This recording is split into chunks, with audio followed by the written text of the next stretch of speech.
you judge my short temper. Don't you judge. Don't you judge my short temper. I got the urge to show you just the way I feel. Time to vandalize, to prove my pain's for real. Oh, I'm pushed to the rods of this land, forced to call myself American. I got no shame in playing this meaningless hooligan game. So don't you judge. Oh no, no, no. Don't you judge. Hey folks, thanks again for watching the Big Mountain Dub Club. If you have any comments, any suggestions, whatever, give it to us, okay? You can send them to bigmountaindubclub@gmail.com. Tell us who you are. Tell us where you live, why you like the program or not. Send us a voice note maybe, or a picture, a video. We want to know what you're all about, okay? Big Mountain Dub Club, thank you. The United States has not been in complete control And of its we borders. must do more to stop it. Beautiful southern border. supreme goal of our free society.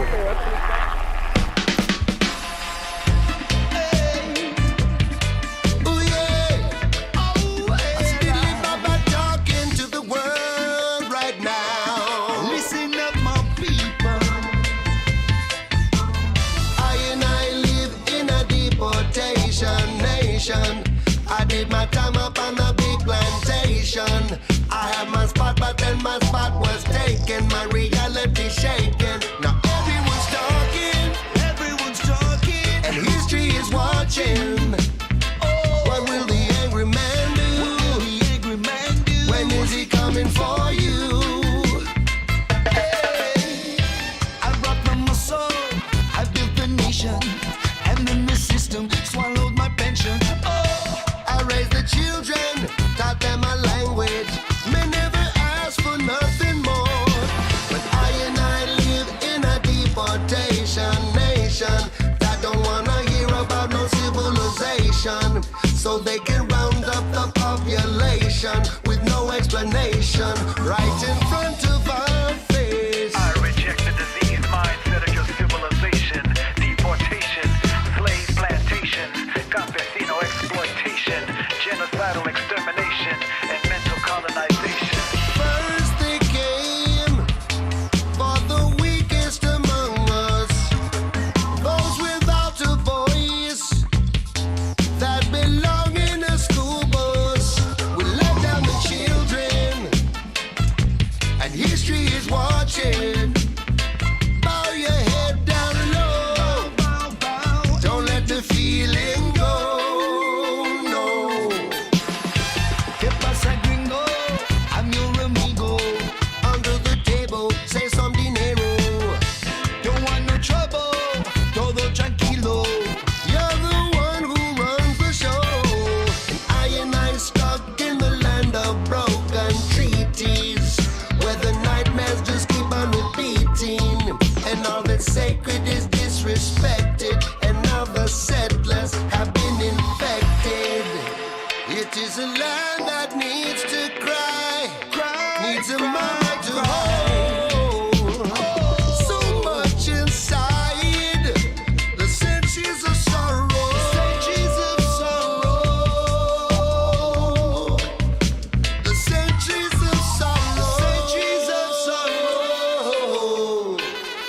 Hey. Lock our children in cages and they will reinvent our world. Redefine what it means to be a nation. You know not what you do. The steel is making us stronger. Our radical traditions are rooted in how we live and love otherwise. Despite you, we bond with one another. Lock us up, deport, or separate us, and we still find ways to connect. And we love radically and insurgently. A love that burns with the power of the sun. I and I live in a deportation nation. I did my time up on a big plantation. I had my spot, but then my spot was taken. My reality shaken. Now everyone's talking.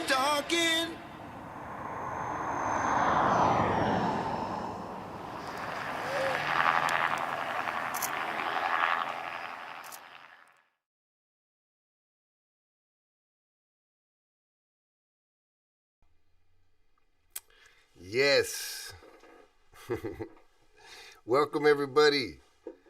Big Mountain Dub Club, episode 4. I was up late last night editing, so I'm keeping my glasses on for now. Really appreciate you guys tuning in. We are live right now. I think we got a show that has really got some serious content. For those of you who can pay attention right now, there's going to be some really, really interesting things going on. I'm going to be introducing right now an interview with my cousin John. We are going to go back in time and reminisce about some of our early days. He and I started off as musicians and political activists, relatively young. And so we're going to talk about that and then involving a specific case. And, last night when I was editing this, I just keep on learning so much every time. And, you sit there and kick yourself and say, man, that was a perfect opportunity to bring this up, to bring that up. We did prepare a little bit for this. We just kind of said, okay, you work on this and I'll work on that type of thing between me and my cousin, right?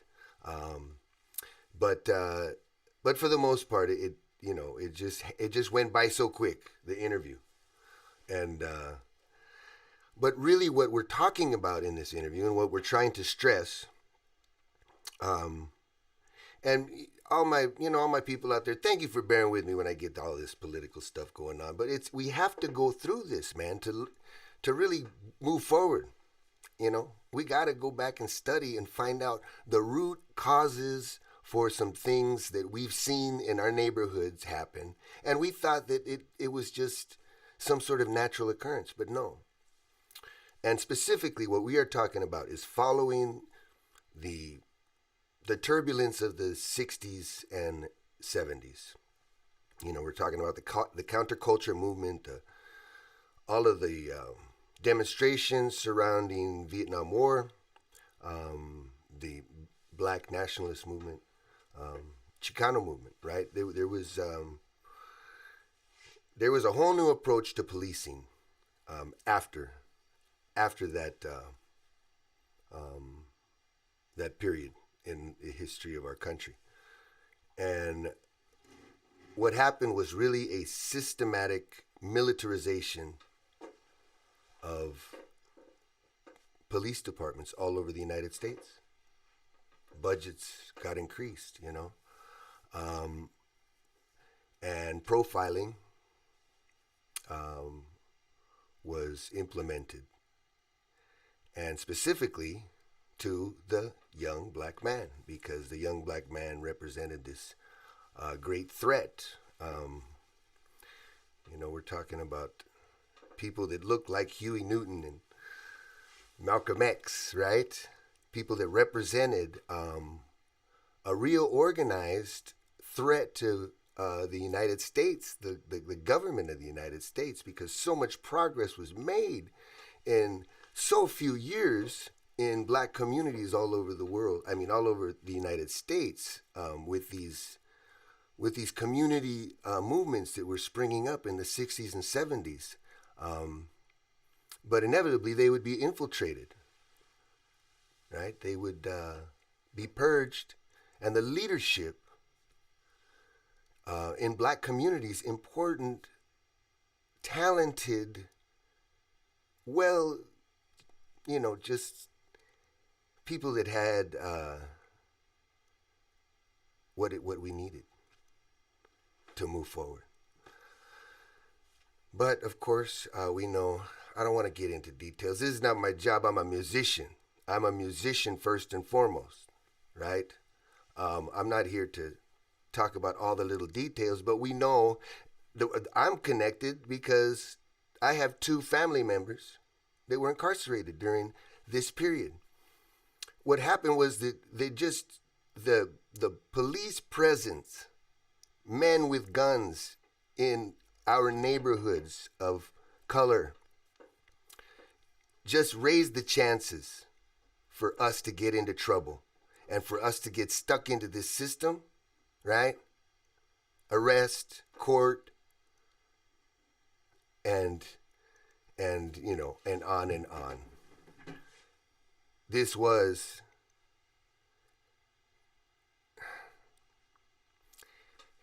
how do we compute that? You created these criminals. Talking about the system, talking about the government. You created, by your little plan to make sure that they weren't a threat, you created criminals. And, this is what Reagan represented, the return to law and order after the 60s, right? And we even have Bill Clinton, a so-called liberal, taking his lead in the 90s already with the Three Strikes bill.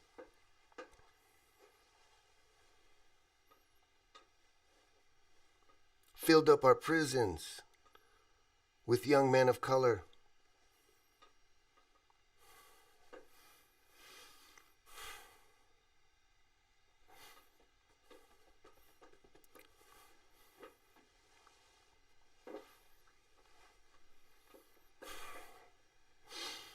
Robbed our neighborhoods of our greatest resource.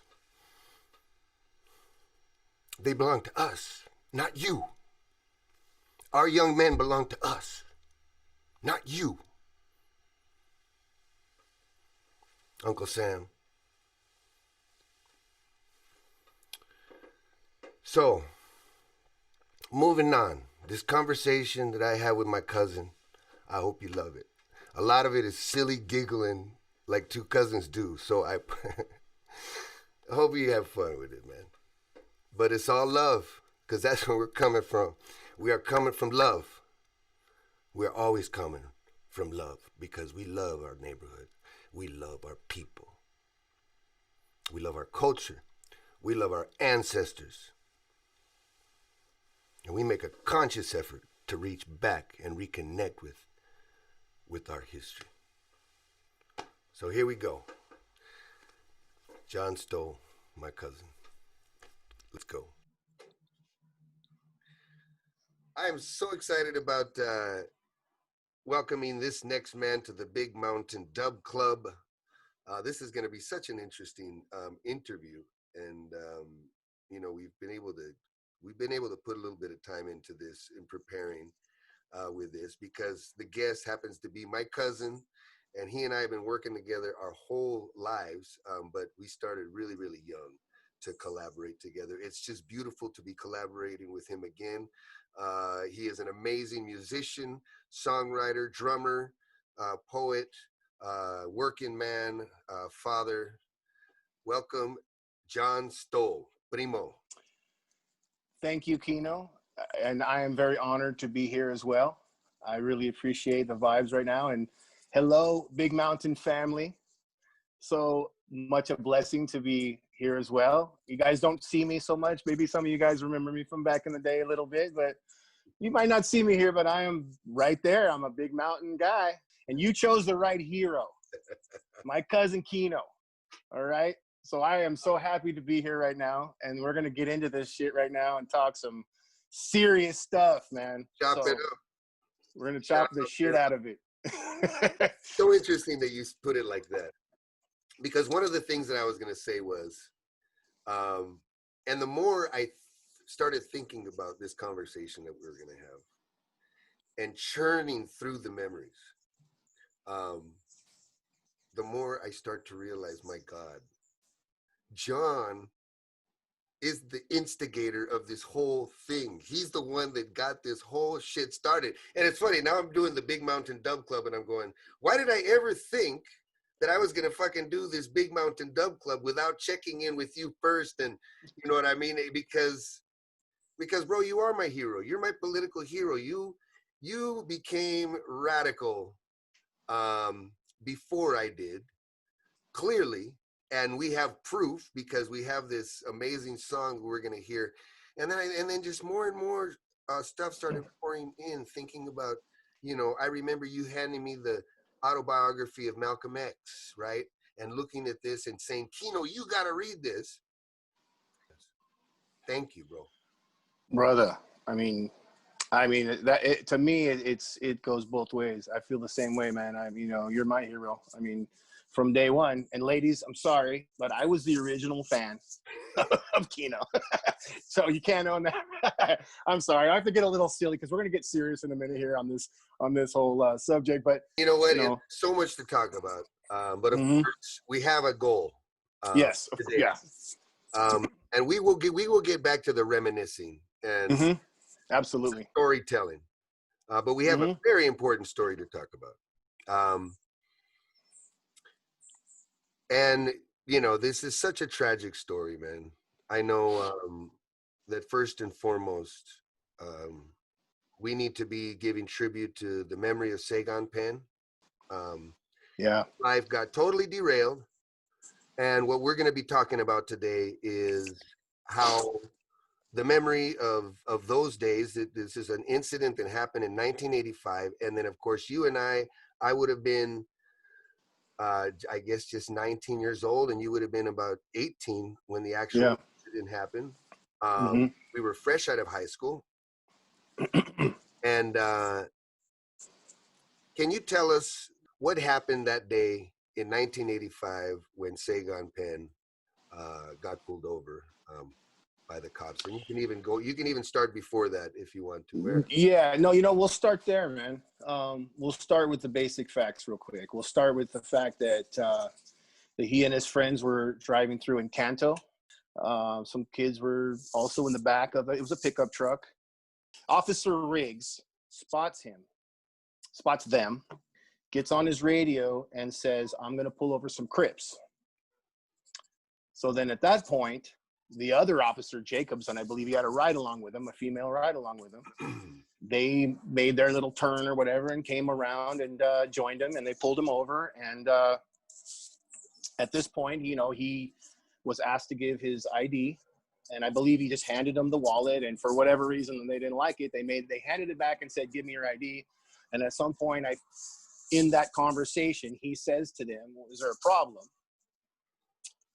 There's a lot of gray area right there, but it went from this to next thing he knows, they start beating him with a nightclub, with a baton, and one guy on top sits on top of him. The other one's kicking and hitting. And so you got two cops. Rodney Kingston. Right?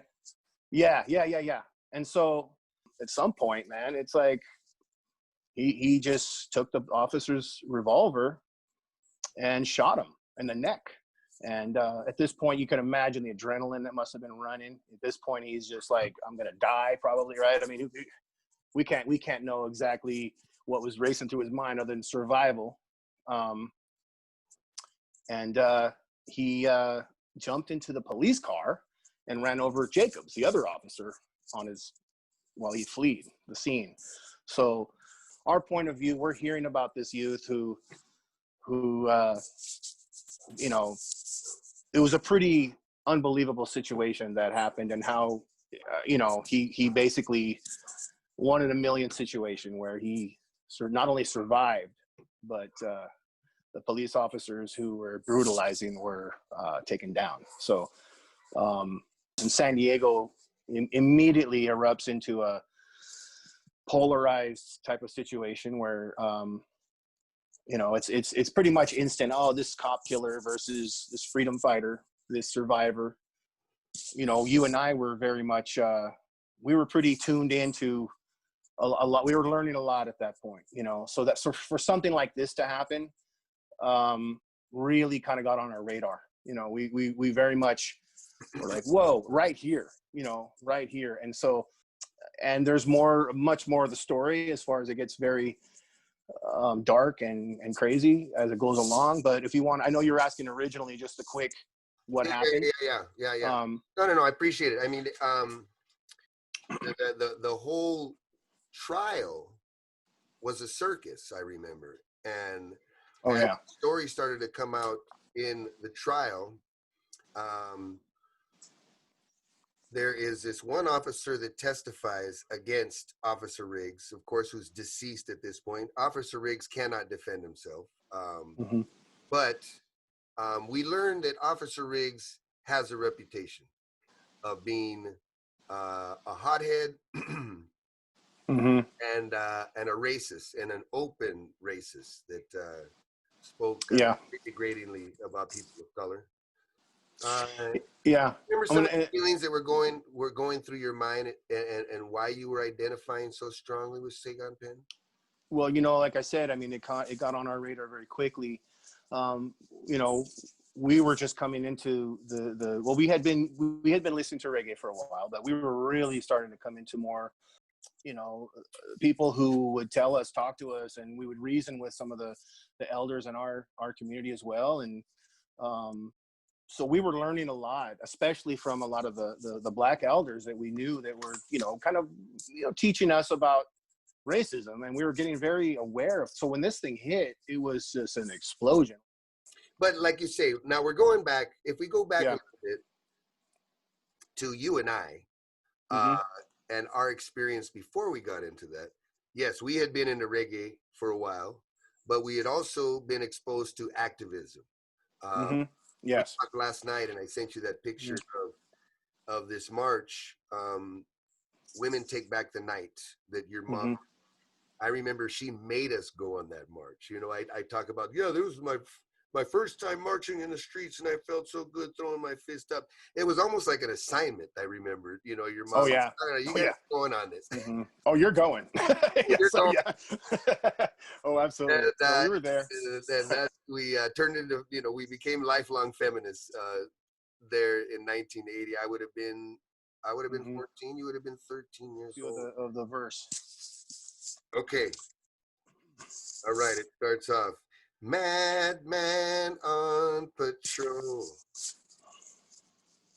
There's a madman on patrol. Da-da. Madman on patrol. There's a madman on patrol.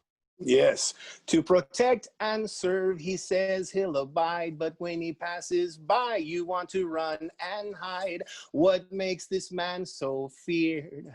Your blood runs cold when he passes near. You shouldn't stop what you're doing when the man drives by, and you just hope to pass judgment of his evil eye. And then he turns his red lights on you, Riggs. Is there a problem, officer? Just before he pounces on you. Is there a problem, officer? So that's the first verse, right? Wow. To protect and serve, I had trusted, I wandered astray, and I got busted, license to kill. A man gets his thrill, and you can tell by his evil expression. He goes by first impression. He's watching every move that you make. Itchy finger waiting if you make a mistake. Remember, freeze! Is there a problem, officer? Punk, drop to your knees. Is there a problem, officer? And there's plenty more. There's plenty more, right? You know, involuntary manslaughter, psychopathic public protector, involuntary manslaughter, psychopathic public protector. So, I mean, there's more. I don't know. How much do you want? You know? Just a mercenary dressed in policeman's clothes. Yes, causing distress. Go ahead. So all that goes to waste from the taxes we pay. Listen, people, to what I got to say. Don't be the one caught under the thumb of a violent policeman. Don't ever be the one caught under the thumb of a violent policeman. Which, it's hard to find a policeman that isn't violent, right? Yeah. Well, you know, at the same time, we were getting treated to some of the best reggae music that's ever been created, right? It was time, right? Yeah. Because, just missed Bob by yes. just missed Bob by like what, a year, like I You was know. telling that story the other day. I was telling the story of, I remember reading in the newspaper that Bob had died and how that impactful it was, because I knew that I was never going to be able to see him live. And that was really Yeah. disappointing. Quick shout out to Makeda, by the way, right? I mean, right? I was going to get to her. Yeah, yeah. Makeda was amazing at being able to, of course, bring all this amazing reggae into town. But then at the same time, you know, there was something going on in California back then. Yeah. There was a reggae movement that was emerging and had the possibility of emerging. There was some interesting multicultural synergy going on, and you know, Makeda, it was never, you know, what was beautiful about everything back then is that the politics and the music all mixed in together for the most part. Makeda's also very you know, we have to give her a lot of credit for a lot of the political awareness that that we have, because she was very vocal at concerts, right? I mean, she would just she would straight up tell it like it is. I remember her giving lengthy speeches about one thing or another, and it was always, you know, anti-cops and pro-community. I got a job washing dishes at the Prophet International Vegetarian Restaurant. Well, I'm not sure what year that was, but I know that was before '85, right? I'm pretty sure that was probably, I don't know if I want to say '83, '84, but it was somewhere in there. I don't even know if Makeda, like, she probably would look at me and be like, "Oh, you're that guy," you know what I mean? You know what I mean? Because we had run-ins with Rainbow Warriors. Rainbow Warriors was the band that we were playing in when we were doing this song. And then later on, you and I got to set up some concerts. We got to set up, just go volunteer and set up. So we got to get into some really nice, you know, I think Steel Pulse was doing their Earth Crisis tour. We got to get on that one. That's one. I mean, things like that, right? That was crucial. That was huge. Remember Carpenter's Hall, man. I mean, yeah. And yes. Prager, LKJ, Bloodfire Posse. Michigan Smiley. I mean, I can't believe how many shows we went to back then. Oh, a ton. Yeah. Twinkle Brothers, and I mean, just on and on and on. Tons and tons of. Yeah. It was. Yeah. Little pot of vegetarian chili cooking in the corner and some chips. Burgers, remember that? Yeah, that was beautiful. I know. Before we forget to say this, I know we played that benefit. We probably want to at least mention real quick. The band we were doing was Rainbow Warriors back then, and we had reached a point where we were starting to kind of have a little bit of we were doing, like, kind of hosting some things a little bit. We were doing so, like, we were, and PB had this little school called Abraxas, and I don't know how we let them talk us into renting us the school, but we would have these gigs in the auditorium of the school of Abraxas, and we would have these rock against apartheid and all kinds of. We had a speaker from,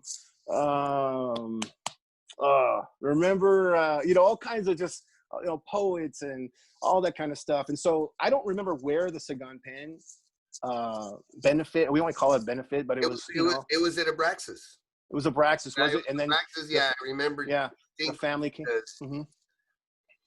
The family came in. I remember there was some yelling, right? When oh yeah, we did it, and I don't know why these people came to the show, but they ended up coming to the show. And I remember you got up and said a speech, and you said some things about Officer Riggs, and then somebody kind of yelled some stuff back at you. Right. Yeah. Oh yeah. You know, in support of cops, where I don't know why they were at a Sagan Pen benefit if they were gonna right. And you know what I mean? But nevertheless, man, we were some radical dudes back then. Joe Jackie, 19, 20 years old, you know. Now, but I don't remember anybody else doing this kind of stuff. I mean, Makeda was definitely active. There were some cool things going on, but I don't remember really many reggae shows that were specifically tied to issues like that. But you know, I mean, obviously we didn't wait around for somebody to put a show together against apartheid. We said, you know what, we're just gonna I mean, part of it was probably because we wanted to play, right?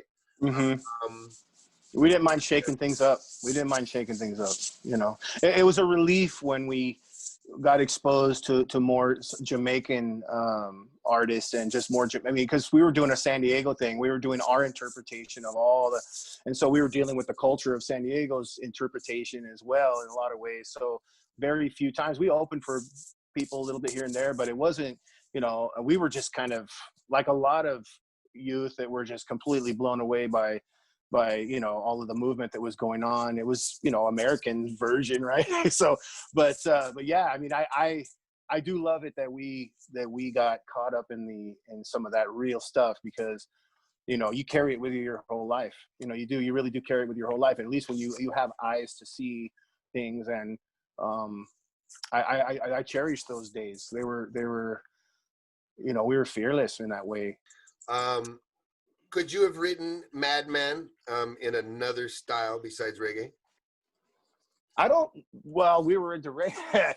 We were very into reggae at that point. I don't know. I mean, I don't think it would have had the same heart for us, really. I mean, you could take any song and put a beat behind it or whatever, but the way we were feeling it and hearing it and the heartbeat of it, and that's the most angry song I've ever written, bro. You know that. We are all about love, man. We know but there are times you gotta go. You know what, man? You gotta stand up. We do talk about love, but we also say, you know what? We talk about standing up for what's right. You know, we talk about what's real and what's going on, and when people suffer, we're not gonna sit back and just, you know, pretend or even let people shut us down, you know. And you know, we wrote that song. It was reggae. It was hard reggae for us at that time. It was, you know, we were adrenaline pumped reggae in our heads, kind of, at least in terms of how we wanted to express it, you know. So, I mean, but how much do you think reggae played in part in your courage to express yourself like that? I mean, huge reggae did. Yeah. I mean, we were just saying, I mean, you know what, Peter Tosh. So that was 80. I mean, I think I started writing the song pretty soon after we started learning stuff about it. So probably I'm going to say somewhere in 85. The incident happened in March, right? So, you know, there was a good another, you know, 7 whatever months or whatever it was before we were already in 86. Tosh, when did Tosh die? 83? Did Tosh die in 83 or 84? 80. I think so. We saw Tosh. Mm-hmm. No, we saw Tosh together in 83.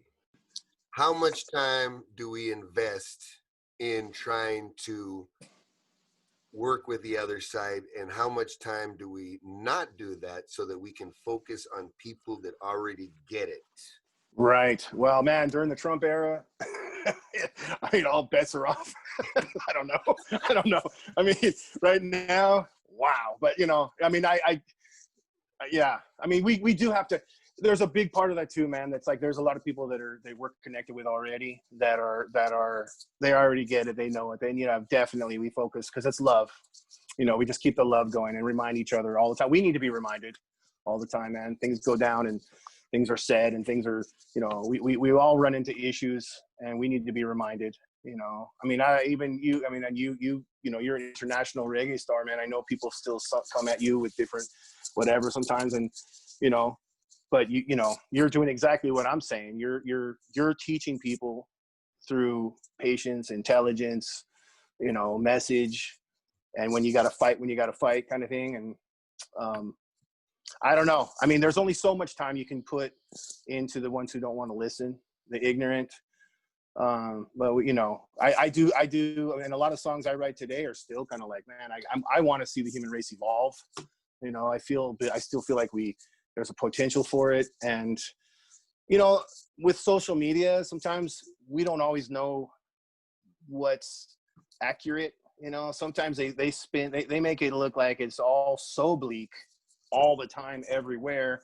There are a lot of good people out there, you know, and that's something to hold on to. You know, there are a lot of good people out there and compassionate people that are out there, and that's, you know, that's what I know that a lot of Jamaicans, when they probably came to the United States, and like, wow, they looked across a sea of white youths dancing to their music and buying their records. And I think I've heard the same thing from Grizzly. Did an interview one time about Steel Pulse, was talking about, you know, whoa, like at that time, you know, the crowds that were showing up, you know. And so, you know, we just always need to remember that we always want to look at each other on an equal playing field, that we're all family, man, and that we're, you know, we all have hope, you know.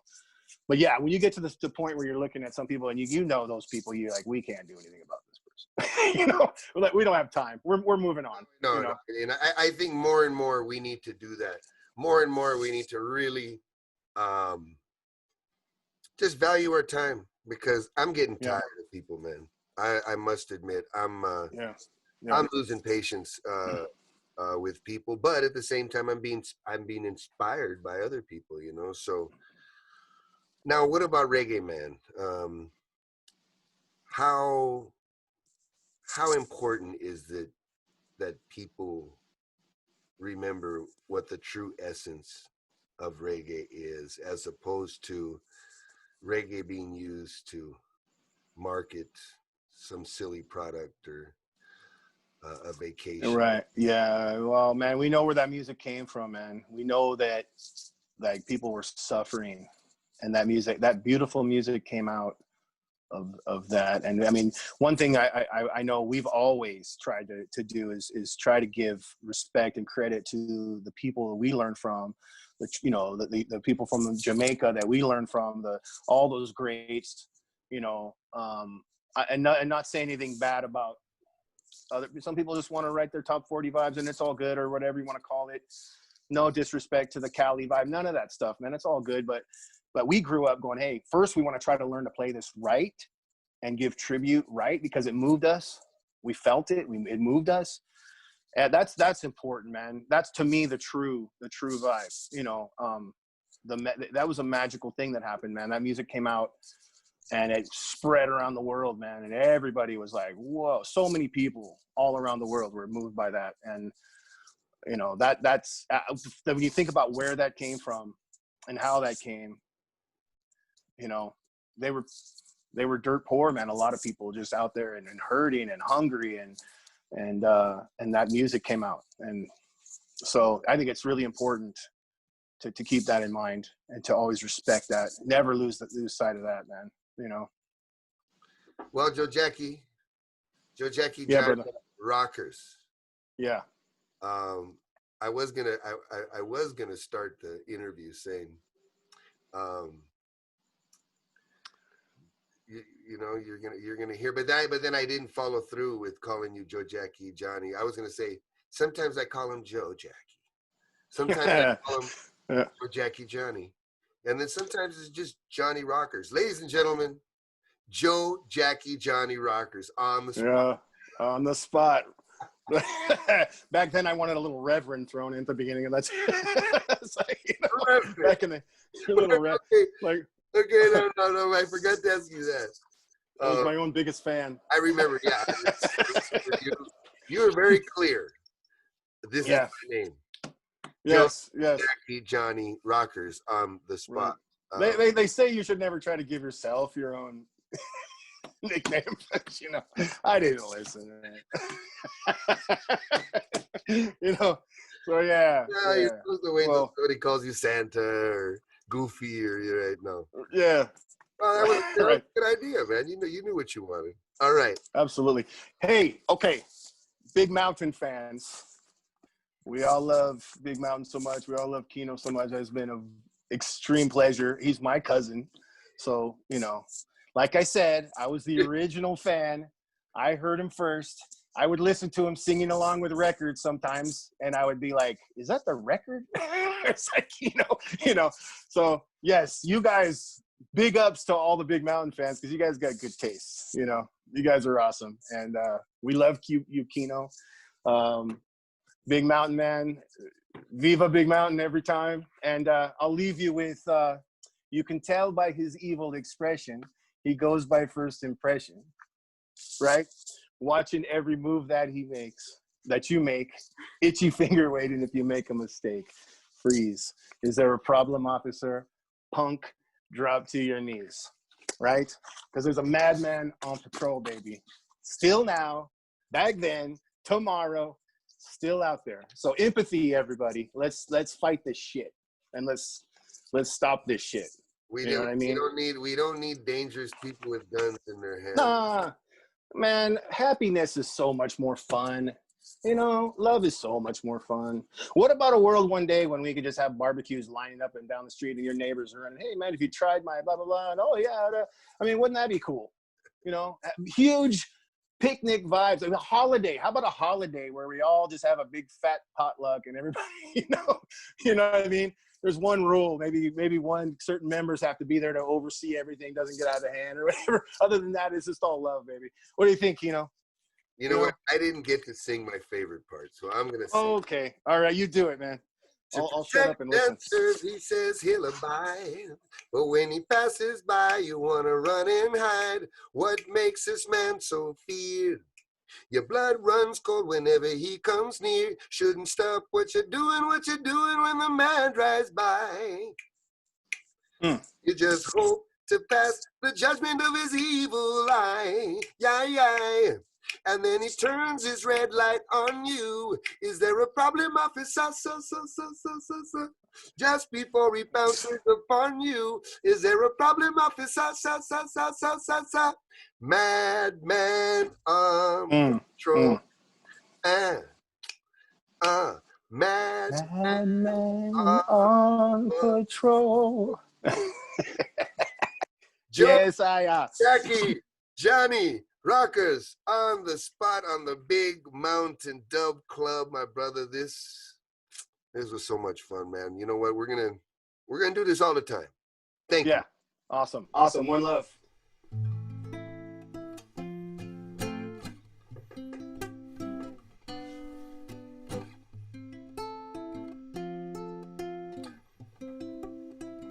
Wookie warrior, young dread.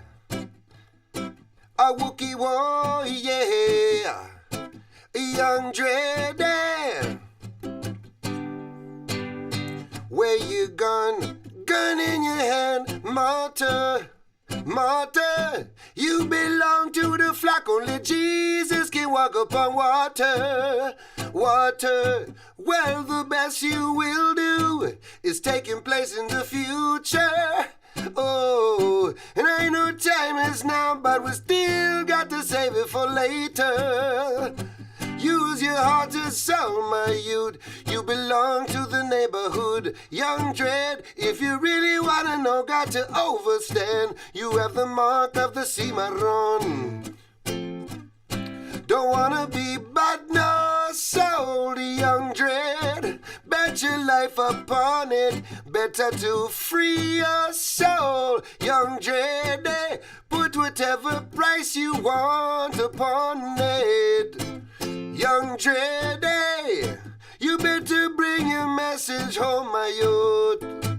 Young dread, you got to know where you come from. In this here Babylon, and build it up from the foundation. Receive your redemption, a straight mention. Cause only those who feels it knows there's a message to the melody, wrapped in loyal harmony.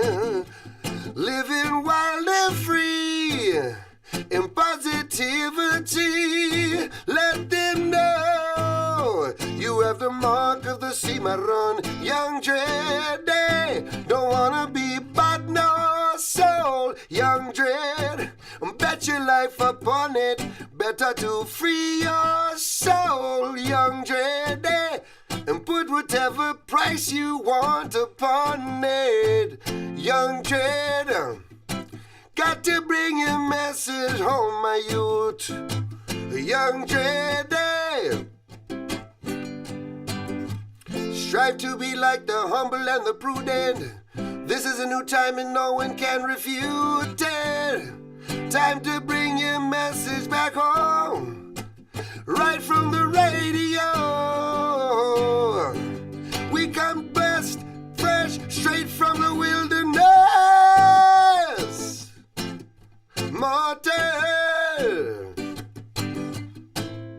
Only Jesus can walk upon water. Use your heart and soul, my youth. You belong to the neighborhood. Young Dread, if you really wanna know, got to overstand. You have the mark of the cimarron. Young dreadlocks, don't wanna be but no soul. Young Dread, I bet your life upon it. Better to free your soul. Young Dread, and put whatever price you want, but no soul. Young Dread, and bet your life upon it.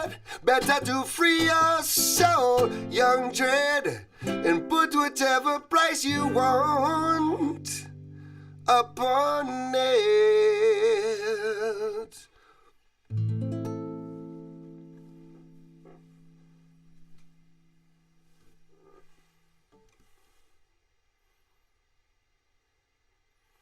¿Qué estamos haciendo? ¿Presentando?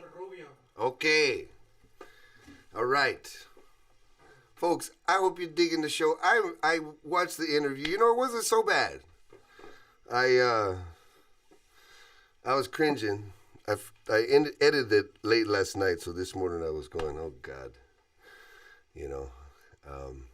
But I want to thank my brother, my uncle, my brother. No, my cousin John Stoll,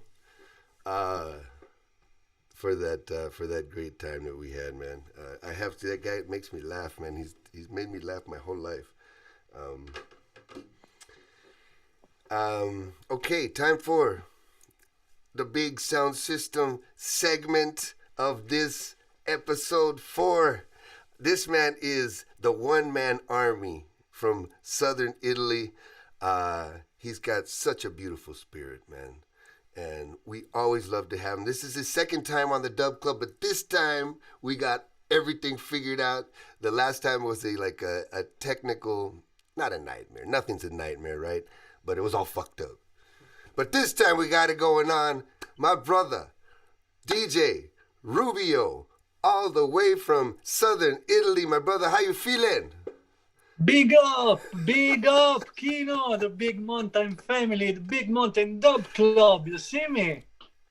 How my sound is good? You look great, man. Yeah. You sound good, boss. How you feeling? Yeah, man. Me feel good, brother. Everything is blessed.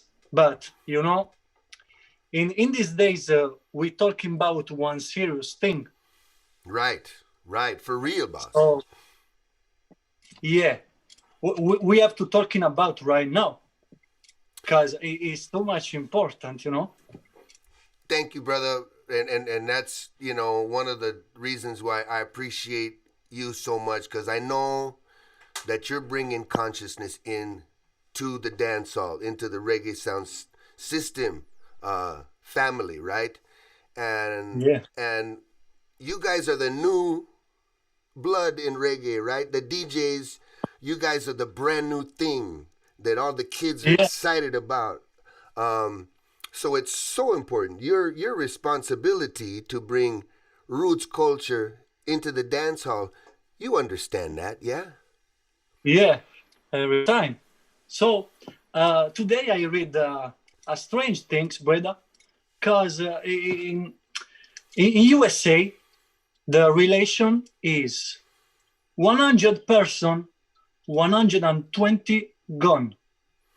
So it's a strange thing, man. Very strange. And why you sell the blood clot gun in a supermarket? Me go to the supermarket to get some food, you know. Yeah. No. Logic. Not to buy a gun. Genius. Exactly. It's a strange thing. It's very strange. Well, you know what? And we're going to do a show one of these days. I think that after this show, I want to lighten things up because this show, I keep on doing heavy stuff, man.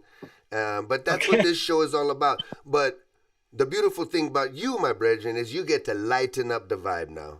And you get to give us a nice mix selection. How many songs you got prepared for us today? 40. You're the man.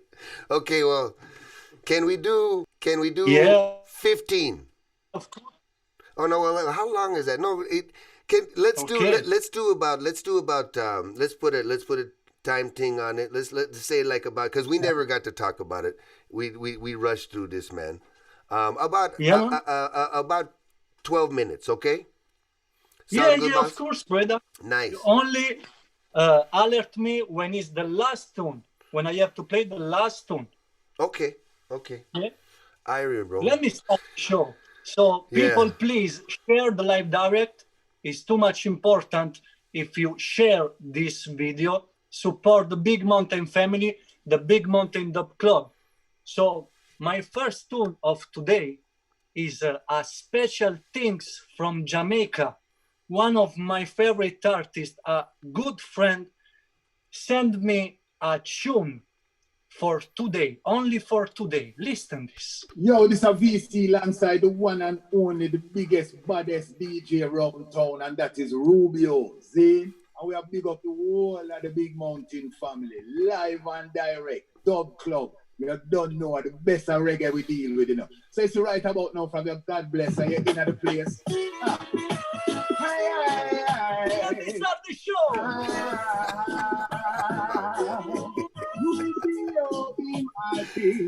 God bless the way.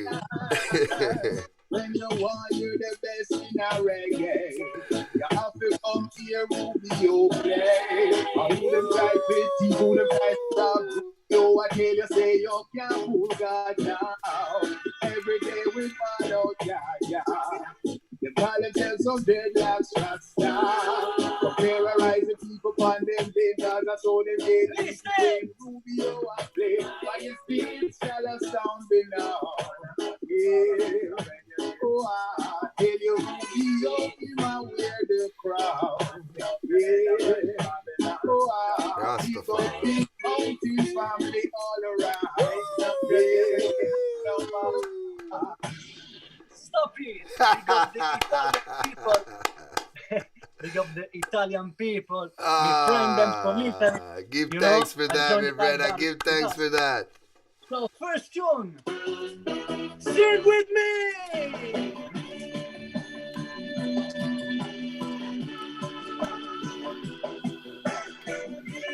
Woo. Robert Nesta, here we go. I on the rock and I check a stock. To save the life I live, I'm gonna be iron, like a lion in Zion.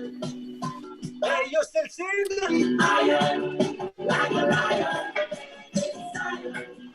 Ready again. Stepping up, stepping up, stepping up,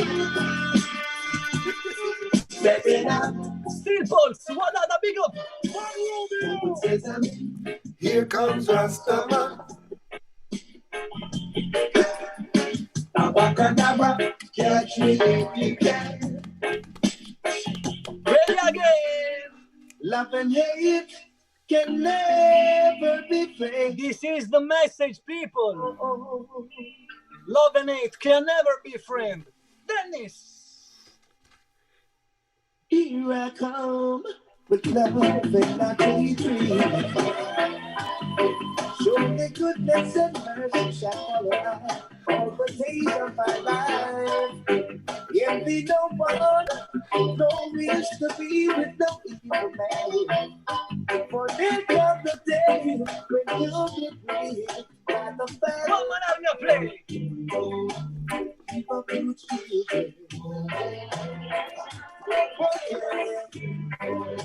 It's the time of a female, a woman. Pow, pow, pow, pow. You already have a wife. Fire in the chat box. Never mind the life. What a pity. I say it is a pity. You already have your wife.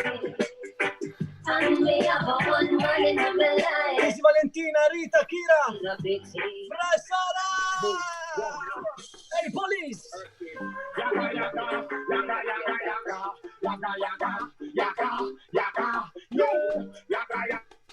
We know. fucking gun. Music attack. Police, who know how to cigarettes are shot. Police, who kill the youth on the block. Police, they know how to hear truth, must learn fast. Who want to cigarettes and drive. Police, are the easiest man to drive. Police, they know how to cigarettes to survive. Police, as we see them, get for you not to die. Hey yo, who want to legal black gun? Who want to murder the youth and a shot down? So get ready for the next songs. So the people know good. You know good, people. So después de eso tenemos un break, ¿no? Despedimos. Y... Ok, perfecto.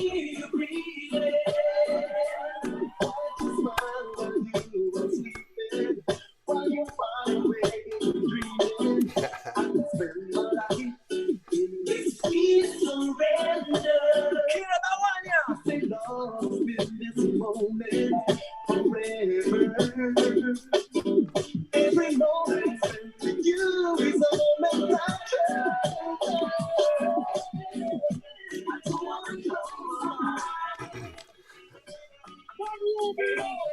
me and my friends, we empty, smoking, sensing, sipping on some NC, living up, living up, living up, living up. Surrounded by fine ladies, dainty babies, rocking and kicking to songs of our ages. Living up, living up, living up, living up. Stop it. You know, every time me and Kino talking about the music with a message, so the next songs is the message. Roots culture. Oh. Could have come from fire outside, you come from the wild. One blood, one blood, one blood. Peace and love is the message. Could have come from the bigger eye, you come from America. Could have come from Europe, you come from Africa. One blood.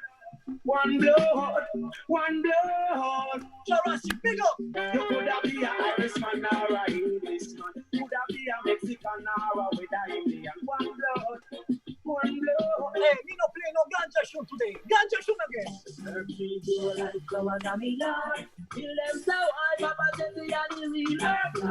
¿Cuánto tiempo has sido? ¿Ya todavía? Ok. 4 minutos más. No, 3 minutos más y le damos una canción.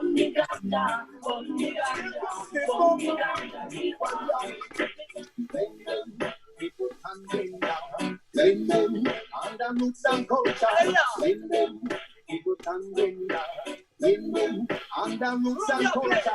We used to sing a dance, we never get no money. I was spreading the words to everybody.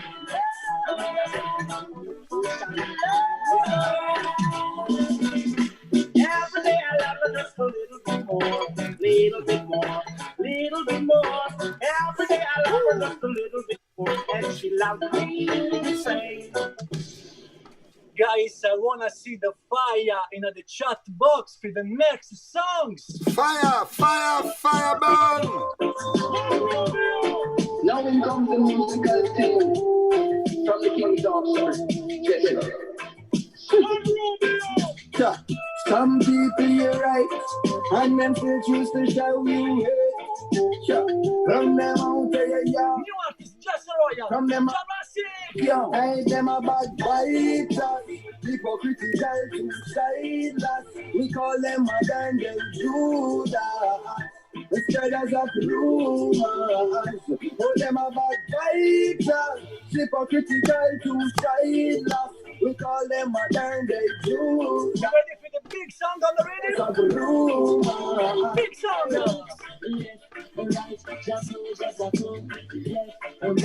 Chronics.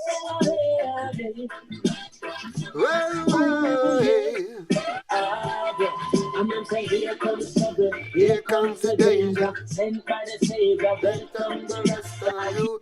I am a start recruit. Soldiers, Selassie, army. Here comes trouble. Here comes the danger. Welcome the Savior. Welcome the Rest of you.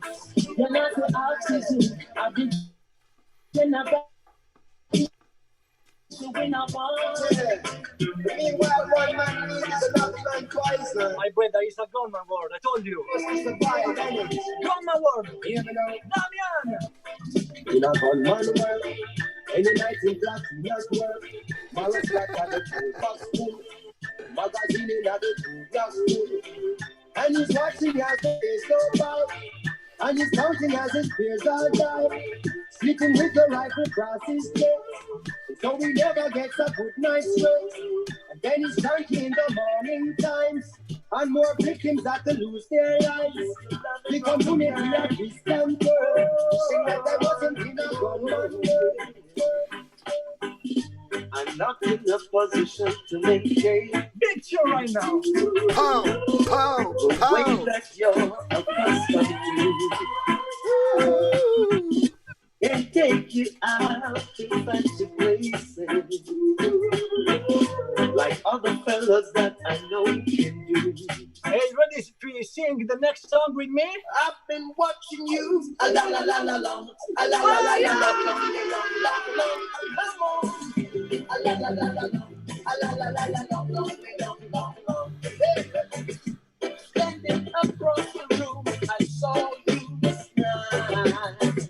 I said I wanna talk to you for a little while. But before I make my move, my emotions start running wild. My tongue is tied. And that's no lie. Looking in your eyes. Looking in your big brown eyes. Big up Indonesia. One more, bro. Philippines. I know what you want to have. Be grown and strong.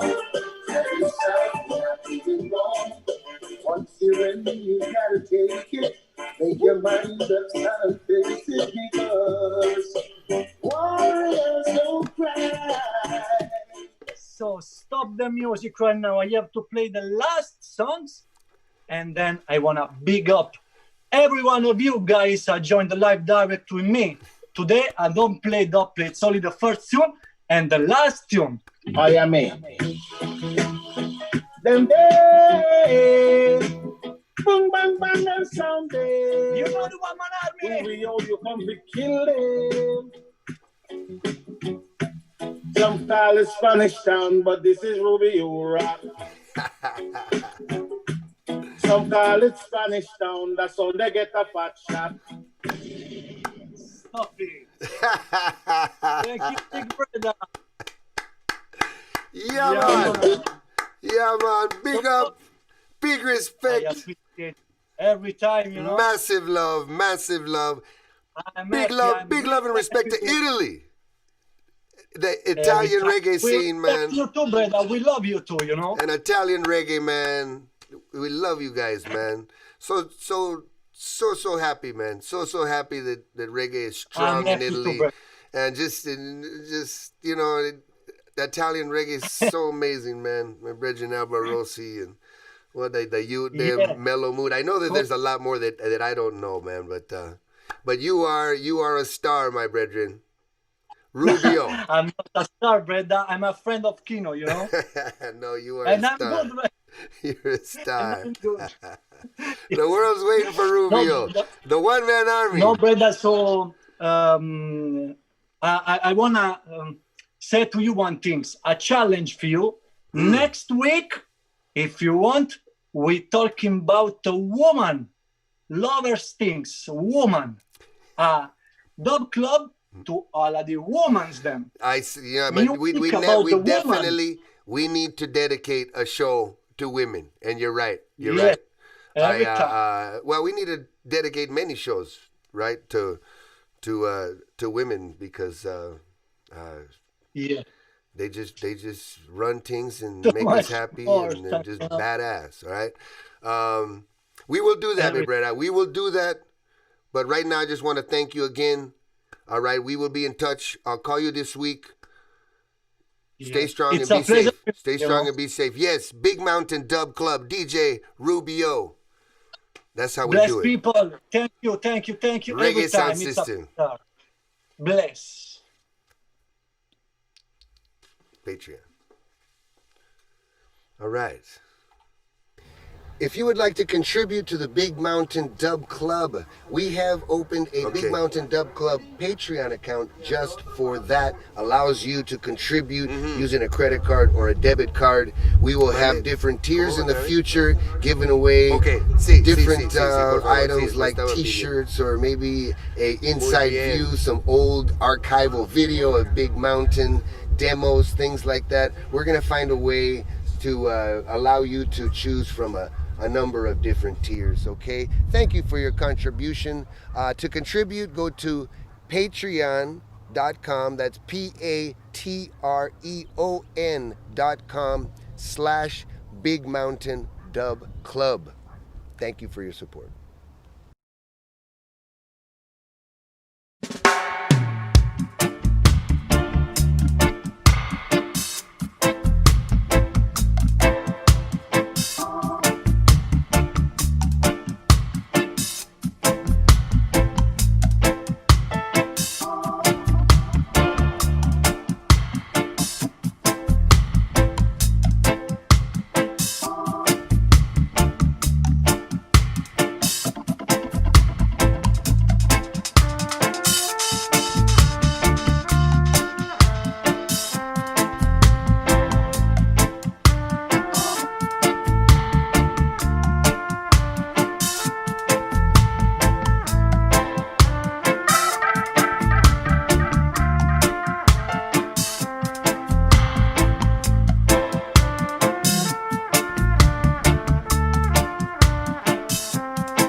Hey.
Sangre africana tirada en la arena, semillas de Tenochtitlan muriendo en Babilán. ¿Cuál es el precio de este gran sacrificio? ¿Y quién es el que gana en esta batalla? Guerra sucia. Guerra sucia. Picture of me on the All right. Wicked Black Hour. My people, thank you. Yes, you. We're starting the discussion part of this program. Once again, this is the Big Mountain Dub Club. Thank you for watching. Really enjoyed the show personally so far. And I look forward. It is my great pleasure to introduce my two dear friends for this discussion. Dr. John Marquez, Associate Professor of African American Studies and Latinx Studies, Northwestern University, author of award-winning book, Black and Brown Solidarity, Racial Politics in the New Gulf South, and the forthcoming book, Genocidal Democracy, Neoliberalism, Mass Incarceration, and the Politics of Gun. And of course, my brethren, Paul Kastic, drummer of virtually everybody coming out of Jamaica and England, Big Mountain, Maxi Priest, Diana King, on and on and on, 809 legendary band. I need to write this list, but I know it'd be a long one, brethren. Anyway, guys, thank you. Welcome. All right. Keep it moving. Let's keep it moving. John, I hand it to you, bro. Thanks for being here today. Hey, thanks for having us once again. How you guys doing? All right. We're good. I'm in Kingston now, not Montego Bay. Oh, cool. I guess it's cold in Kingston too. You got your ski hat on again. All right. But don't start, John. Don't start. Kino, you looking good today? I guess. Yeah, I got my shades on, man. I didn't get a whole lot of sleep last night. I was editing that interview, and So I'm kind of just I'm just keeping my shades on, man. You look nice. Thank you. I Nice. got this shirt is from Sri Lanka. Wow. Look at that. All right. What's that? You got a chest tattoo? What is that? You showing off? What are you talking about, man? You were there when I got this tattoo, homeboy. You talked me into this tattoo. Yeah, power to the people. Power to the people. Not to Long the What is live. that? All right, so Huey. let's start there. What does that mean to you? Why was that important? Power to the people. What power do people have, or what power are you trying to give to them? Where's the slogan from? What does it mean to you? Yo, man, you're trying to get too deep now. I mean, for Hey. me, it started out as I just loved Black power. You know what I mean? I just kind of grew up just loving that social defiance and standing up against the system, man. You know, my heroes like Huey and Malcolm. And that's, you know, I just wanted it. I didn't, you know, I wanted my body to be buried with something that gave tribute to that. And that period. And it's so interesting how we're talking about that now. You know? Does that make any sense? Yeah, of course. Let's get the ball rolling. Paul, what do you think about brown guys like us saying we love Black power? Paul got frozen by that. Look at that face. Wow. Creature. Damn. Paul. Paul. Calm. Damn it. Paul. He's froze, dog. He's frozen. All right. Well. So how did the conversation with your cousin go? I wasn't able to tune in, but you guys were talking about the Sagan Penn case and it went reggae and yeah. It went really good. You know what I mean? It was one of those things again where I after the fact I learned so much on it. It's one of, you know, where I just had a totally different perspective after we did it, and I just wish I would have asked a couple more crucial questions. But in the intro, I tried to fill in what I thought were some of the holes in the actual interview. But it was fun, man. We had a good time. I'm back. Yes, me liar. nice. Kingston, come in. Well, that's good, Kino. I mean, I think one of the things that I found during this pandemic is it's forced us to, it's sped up a lot of things. It's intensified a lot of things politically, but it's also forced us as families, as circles of friends, as comrades, to slow things down and to kind of have deeper conversations with one another. And, you know, I found myself revisiting a lot of old friendships and a lot of old alliances of people I haven't spoken to in years. And a lot of that's just due to the fact that, you know, we're kind of stuck here at the crib and don't have, you know, much outlets in terms of social interaction. And so with the political climate being what it is, we're reaching out to people to give us word and to give us wisdom and to give us reasons. So it was kind of cool to see you and your cousin vibe up and, you know, talk about the history of San Diego and the ways you all have envisioned art as a vehicle to talk about the kind of generation that we were born into, right? The coming of age during the late 80s, early 90s.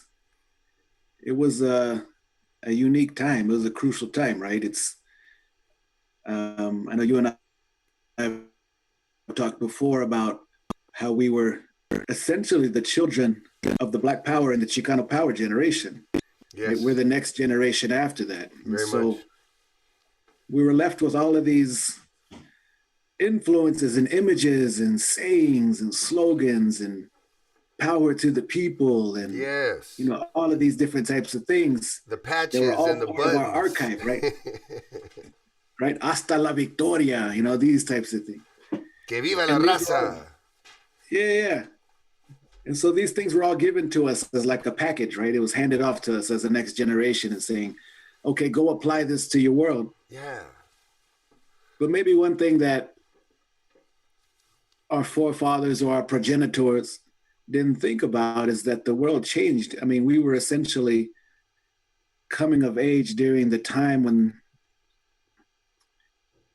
it was a crackback against those social movements, right? This was the Reagan era. This was the law and order presidency of Nixon.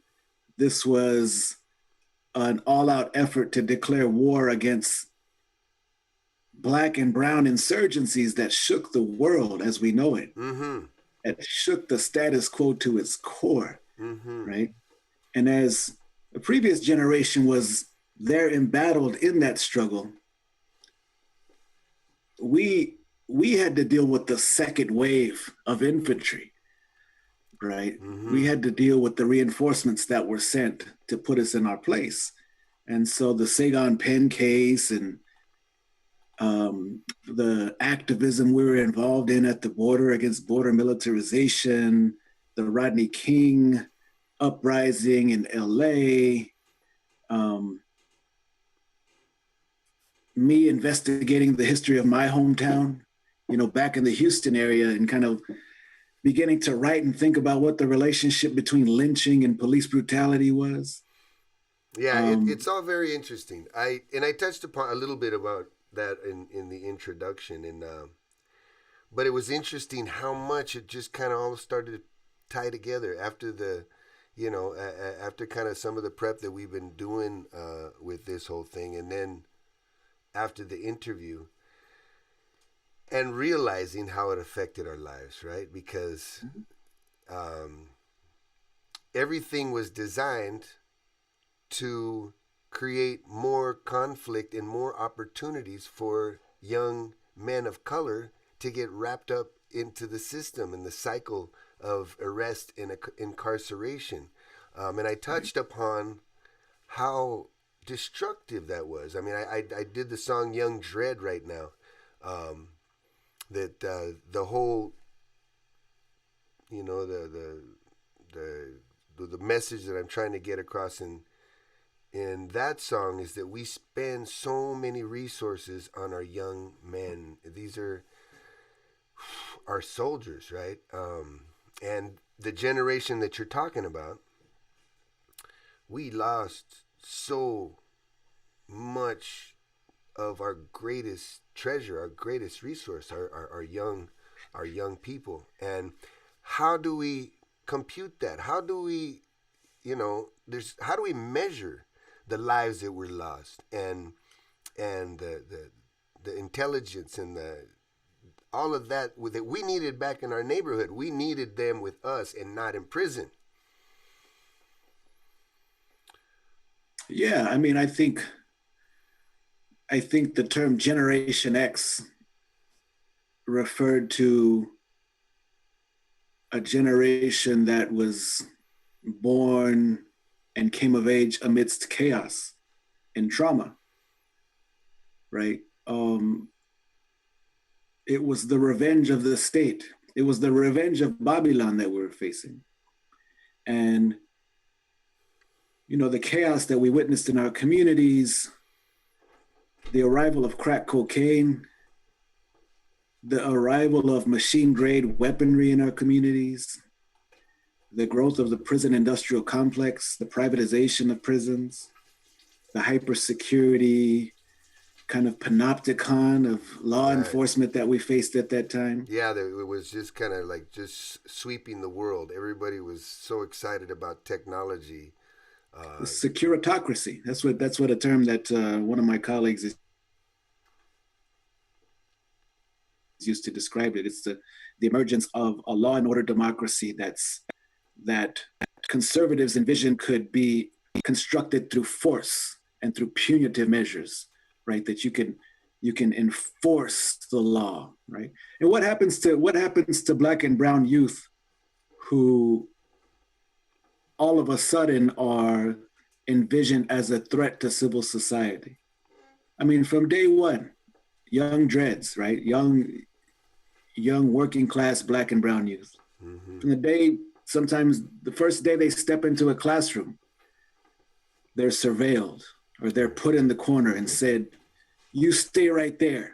You shut your mouth. You don't say anything, right? So even in that very moment of innocence, young people are denied the opportunity to ever be seen in any other light, right?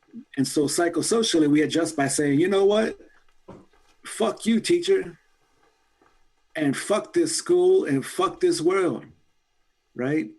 And what happens as a result of the 60s and 70s, the way the state cracked back against the Black Power movement, the Chicano movement, and other movements was by incarcerating, persecuting, and assassinating our leaders and destroying our organizations, destroying our kind of grassroots network of mutual aid and self-determination. And then the 80s comes along, and those resources are no longer there for our youth, right? So when the school ends up being colonial and being racist, and the student responds by saying, you know, well, fuck you, school, or fuck you, teacher, when they go back to the hood, there's no other space or resource for them because our leaders are gone, our movements have been crushed, right? And so what do? They begin to click up with one another. They begin to form different kind of collectives. They start to crip, right? They turn to each They other. start to form gangs. They start to form different ways of trying to think of themselves in an empowering light. And I think what we've seen over the past few decades is the kind of chaos that has ensued as a result of what the neoliberal state has done to us, has done to our community. So we're currently in a moment right now to where those of us that are around our age, we've lived through that, and we're able to look back and reflect upon what we experienced and what the changes and shifts have been over time. And therefore, I think our commitment needs to be, once again, providing those resources in our community so that when that young person does say, you know, well, fuck you, school, and fuck you, world, that they have arms that are open to them and can welcome them back in. And give them a positive spin of how they can be of use to their community. Yeah, man. Right? Of how they can be a resource for their people. Yeah, man. Of how they're kings and queens of this earth, right? Rather than persons who are seen as abject or as a moral burden on us as civil society. And we need songs. We need art in order to convey that, right? I could sit down with youth and lecture till I'm browner than I am now. And it won't be as effective as if I sometimes invite somebody like you to come along and sing a tune that conveys the same message. All of a sudden, it becomes something youth are interested in. They're attracted to. It's a resource for them. It's medicine for them, right? So I think right now is the time that we recommit ourselves to that work, that we commit ourselves to leadership, that we commit ourselves to self-determination, that we commit ourselves to basically using all of that toolkit that was handed over to us, all of those slogans, power to the people, and all of that, and really implementing it and fortifying it for a new generation. I'm sorry, guys. I'm having some internet issues here up in the hills, man. And the weather, I don't know, it's affecting certain things. Are you deep in yard right now? I'm up at Monkey Cologne and Browser. I'm up in the hills. Wow, Browser's there? No, he's not here. He's on the road, but the internet, I don't know, it keeps dropping off. Rico, my brethren. Kino, sing. Kino, sing. Yeah, John, as you were saying. Well, we've been talking about. We didn't really get a chance to sort of brief each other on what I was talking about. Did you know that I interviewed my cousin John, Paul?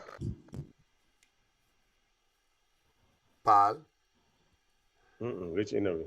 I interviewed my cousin John Stoll. Have you met him before? Drummer. Yes, drummer, yeah. Right. Of course you have. I met John? I'm sorry, man. You know, I forget it. The guy's drums played on Things to Come. Yes, I. Hello? Well, John and I wrote a song. Actually, he wrote the song. He always tries to give me credit. I sang the song because he told me how to sing it.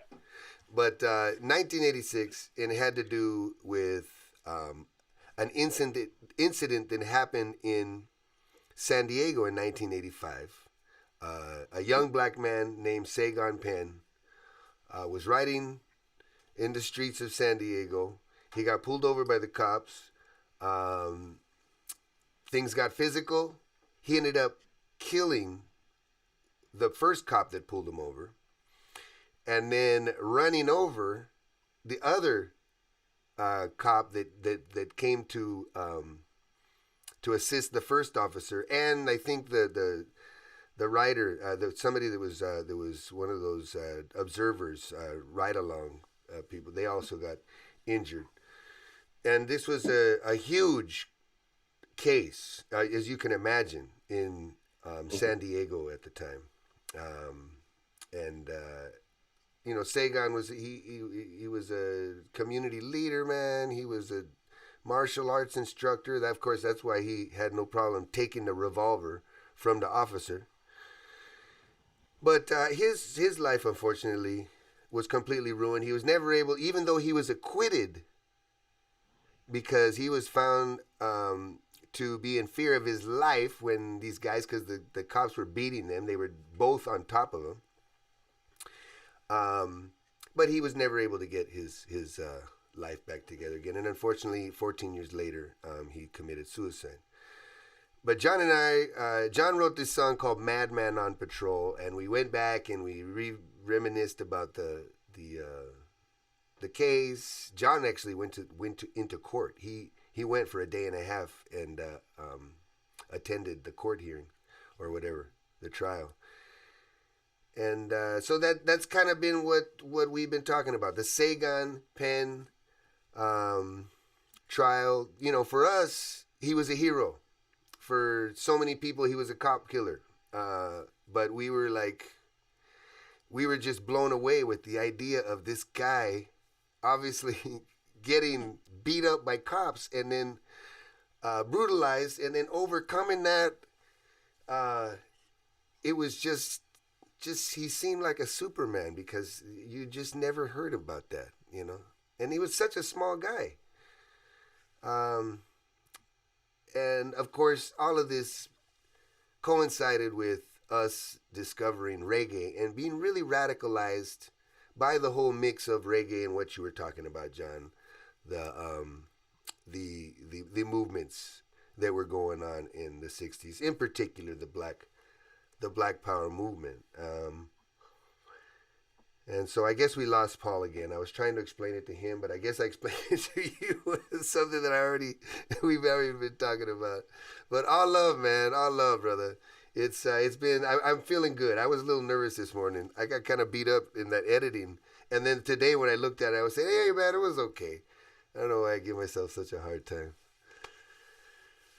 You're doing a good job. Thank you. I mean, how much more do you want to dive into this topic? I have some time. We can certainly do that. Hey, man, you know that. I mean, that's why we're putting the discussion in the end, to leave it free form in the end. We're trying to get that first part of the show to be less than an hour, and then this part we just let it flow. So go ahead, bro. Give me some wisdom. Well, I think I have just more of a set of questions. I mean, the question I was originally going to ask Paul before he started freezing up on us was, you know, how does it appear from a Jamaican perspective, from a Black diasporic perspective, for brown men like us to speak of the inspiration that a Black radical tradition has had on us, or that Black music has had on us? You know, one of the things I find we'll let Paul respond to this. One of the things that I find interesting about San Diego, for example, is the availability of reggae music as a vehicle for conscious raising or for political commentary. And there's no Jamaicans in San Diego, really. I mean, well, there's a Jamaican in San Diego, but I'm just saying, as compared to most major cities, San Diego has a small Black population for one, and certainly has a small Afro-Caribbean or Jamaican population. But nonetheless, you go to San Diego, you see dreadlocks everywhere. You hear Jamaican patois everywhere, right? And so it's always been interesting to me, as not being from Southern California, of how that Pan-Africanist vibe is so centered in a place like that. And I think it has to do something with the history of San Diego. Now, I use just one brief point of contrast. So I'm from the South, I'm from the Houston area. And, you know, when our generation was facing the kind of chaos of the law and order regime of Reagan and wars on gangs and wars on drugs and the kind of persecution that we as youth were feeling at the time, you know, the South is a different kind of history. The Houston area, for example, is a different kind of history.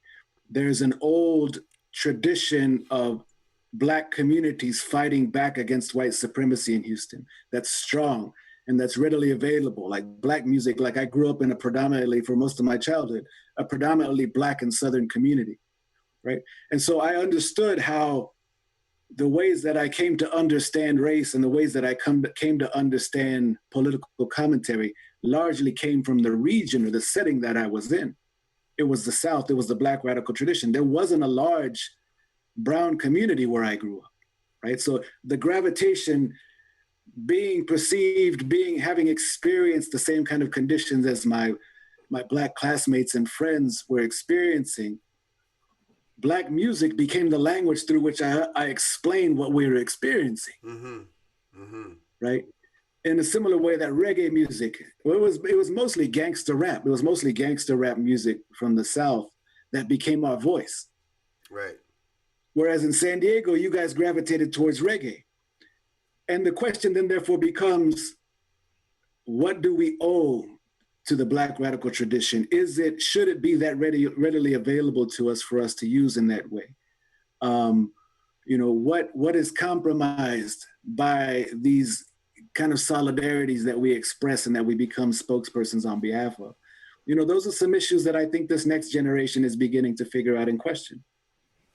Well, John, what I mean, when you say gangster rap though, but I mean, gangster rap was exactly what he was saying. He was talking about gangster business. It wasn't the same as Public Enemy, Fight the Power. That was a different thing. I don't agree with that. I mean, I think gangster rap was a mixture of both of those things. I mean, I'm using the term gangster rap because we can't say, what I'm saying is we can't just say rap, all rap, because we know it's for a fact that all rap, that's not what you're getting from it. But right, I know specific groups that I know the Public Enemies of the world, certain groups that we know are that conscious, the KRS-One. And I'm talking to you from a youth from Jamaica who was just checking out what's going on and was buying the magazines and was identifying, oh, this guy is very political. So I wouldn't say blanketly gangster rap. I think gangster rap was dealing with gangster shit, and Public Enemy and KRS-One was dealing with social commentary. Correct me. How would you describe NWA? Is NWA a gangster rap group? Well, it's a yes or no question. It's a yes or no question. Damn. He froze. Damn, we were so close. So let's assume that the answer is yes, because I think most people would agree that NWA is in the category or the subgenre of gangster rap. Mm-hmm. Yeah, true. They had songs that were about the everyday struggle and the chaos and the pathology and the experiences of life in the hood. But they also gave us an anthem like "Fuck the Police," right? Absolutely. Like that was the first kind of, for our generation, the first kind of anthem that really pushed it forward in terms of being really explicit about what a lot of us were feeling at that time, right? In the Houston area, there were local acts that were providing a similar kind of commentary and language, the Ghetto Boys in particular, but other groups as well. So it's kind of similar to reggae. Like there's roots reggae music, but roots reggae music can be described as a sound, right? it doesn't necessarily mean that it's politically conscious or it's that it's decolonial. Am I correct, Yeah, man. And in the same token, I think that gangster rap,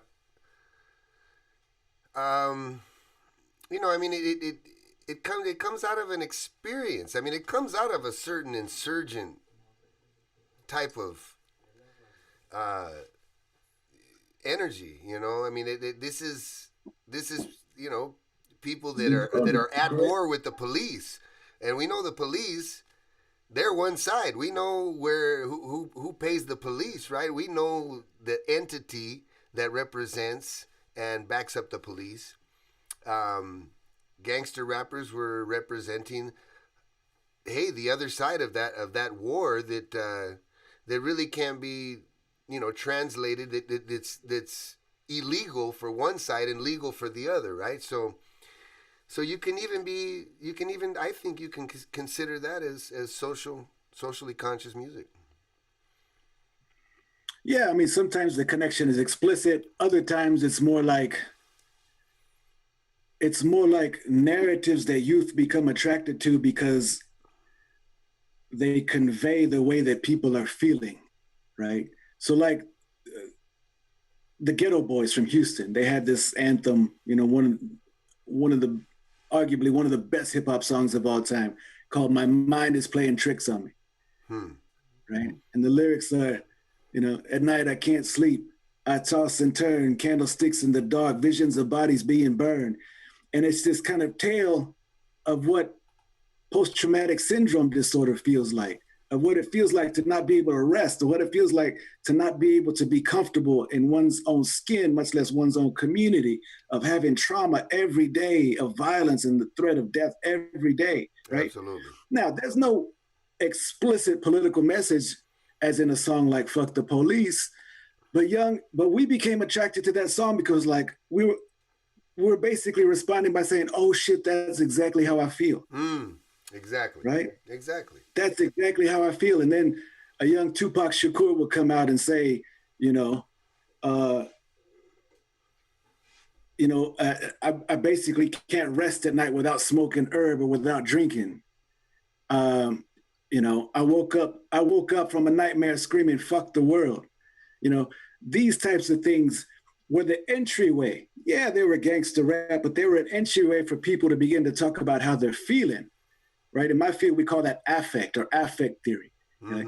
The way you feel something is the way that you know how power is working in the world. And we all know where that phrase comes from originally, right? That was Bob Marley's lyric. Who feels it knows it. Who feels it knows it. Yeah, if you feel oppression, if you feel pressure in your chest, if you feel trauma, then something is fucking traumatizing you. Absolutely. And it's society. That's Babylon. That's societal pressure, right? So music opens up that channel of expression and emotion, allows people to say, yeah, I know how that feels, right? The next step is saying, okay, if we feel it, then let's also know it. And if we know it, let's show it. Let's show it. Let's do something about it. Yeah, yeah. So how does that resonate with your work as an artist? I mean, I know this song, Young Dread, for example. It's more along the lines of, trying to help people understand their trauma, trying to encourage and psychologically heal, versus a song like Deportation Nation, which is more about, nah, man, this is the system. Let's bang on the system, right? Yeah. I got emotional, man, when I sang the song right now. Because it's exactly what you're talking about. Trauma. My family went through trauma. With the incarceration of some family members very close to me, and it's just bullshit, man. Yeah, and it's complicated too, right? Well, yeah, it's complicated because it's about people getting caught up, right? It's about just what you were saying. In my case, big black men, right? Just a target, man. There was a fear aspect there. The cops feared him. Yeah. And he was a target, and there was only one place where they wanted him to go. They didn't want him to be successful. They wanted, They had his number. I truly believe, you know, and a life was destroyed. And just like Sagan Penn, a life was destroyed because of some sort of systematic operation going on. And we become the yeah, go ahead. Sorry, the complicated part of it is that we become complicit in the system. Like without that next step, without that resource, without that next step from like, we feel it, we know it, now let's show it. And we get caught in the feeling part of it, right? We get caught in the kind of fuck the world part of it. And we stop caring for ourselves. We stop taking good care of ourselves. We stop caring for others around us. We stop being medicine for ourselves and being medicine for others because we say the way the world is structured to be unfair. And our natural response is to say, fuck the world then. Like, fuck all y'all. Fuck all that shit, right? And then our communities are so fractured too, you know what I mean? Yeah, and that's like, okay. But the next step has to be the community, like you say. The next step has to be, okay, you feel it. Now let's know it as a people and let's mobilize, right? Yeah, we got to, man. We got to. And we can't depend on government shit, man. I mean, we can't depend on our government, man. It's so painful to think that our government treats us like third world countries. Our neighborhoods, you know what I mean? It's like there's always any money that comes to the neighborhood is not free money. That money's got requirements, you know. There's some things connected to that money. You got to have a fucking police station. You want a park? Well, we're going to have to build a motherfucking police station next to the park because we're going to have young black kids at the park, right? We got to get out of that. We got to get out of that fucking cycle, man, where we're depending, you know, and find a way to take those tax dollars, find a way to demand tax dollars as a community. Like, you know, almost like they do these what are these schools, the god dang it, the charter schools, right? But charter neighborhoods, you know, neighborhoods coming together and saying, listen, we're gonna take control of our tax dollars, our tax base here, and we're gonna spend these dollars the way we want to spend them. I mean, I don't know if this stuff is even going on. That's one way to look at it, but the part that we miss, the part that doesn't allow for that to happen is the we part. Like, we don't, like, when you start saying we're going to do this or we're going to apply this, like, sometimes we haven't done the intellectual work or the kind of spiritual work to decide or really talk about who's the we part. Because we're still working in the framework of the oppressor, of the colonizer, right? So yeah, so we assume there to be a solidarity without us actually doing the work to practice solidarity. And it's this not solidarity within our kind of racial groups, but it's also solidarity that we're asking critical questions about, you know, gender and sexuality and, you know, citizenship and a lot of things that we don't talk about in our communities when we start talking about black and brown as we, like, let's you know, we're going to do this without talking about hierarchies within our community and making sure that we're not participating in a certain form of oppression that never gets talked about. Right? So that we need art to do that. We need affect, we need education, we need reasoning, and we need patience, and we need trust in one another to have these conversations that are not happening. Right? So I think the previous generation worked on that. And that's why they had the slogans, and that's why they had this ethic of self-determination, because that was a different kind of warfare. What we're dealing with is psyops. What we're dealing with is psychological warfare, to where we quite don't understand where to begin and what to do sometimes. Like, we start thinking that we got to ask the government for this or that, or for a grant or for a petition or something to have a conversation about who we are. Damn. So a lot of times we don't need that shit at all. No. All we need is trust and patience in one another and time committed to actually doing that. Right? So it has to begin with the conversation. It doesn't begin with a grant. It begins with a conversation. And this is where the work of the artist becomes vital and necessary. All right, before we lose Paul, quick. Yes or no? NW. Was it yes John, or no? NWA. that whatever you were talking about NWA, I was putting in my little 5 cents in there about when I think of NWA, what it meant to me compared to the KRS ones of the world and the what's the other group name? Public Enemy and stuff. Hey, don't forget about my brethren from Atlanta, Georgia. What was his name? Speech, man. What was the name of his? Exactly, Speech, my friend, brethren. Arrested Development. Arrested Yeah. Development. Arrested Yeah. Development. Let's not forget about my brethren. Definitely. Didn't you guys So, tour with them? No, we bumped into him a couple of times. It was always beautiful, but we were I supposed toured to. with them. I Yeah, toured with them. you Paul did. Yeah, you did. toured with them extensively. He's been in my room. We've had conversation. We've sat beside. We need to link up with him, Paul. Come on, let's do it. Let's get Speech on here and the Dub Club. Damn, look at that, Paul. Take a picture of that. That's beautiful. I want that fucking picture on my wall. Right back. I want it right back there. Take a picture of that. Yes. Paul, Caustic, my brethren. Well, yeah, man. I mean, unfortunately, Paul wasn't able to get a lot of the conversation here. It didn't understand some of the context, but I think we got some good shit. What do you have any other questions, Lando? I mean, no, not really. I just wanted to hear more about you and your cousin's take on San Diego and what makes it unique. And I think I've got enough of that information. I don't know if you remember the Demetrius Dubose case.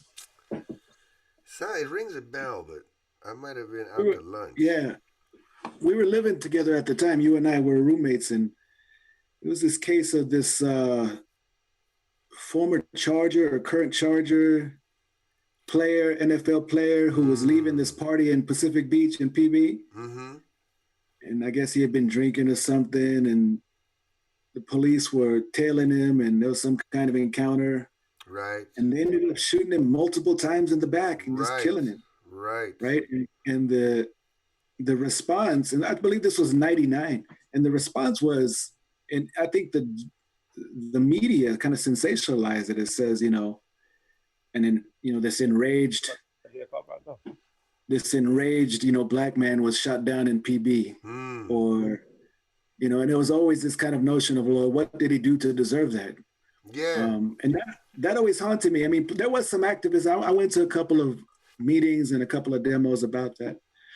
But by the time the late 90s came, we had become so accustomed to these cases that we couldn't keep up with them anymore. Right.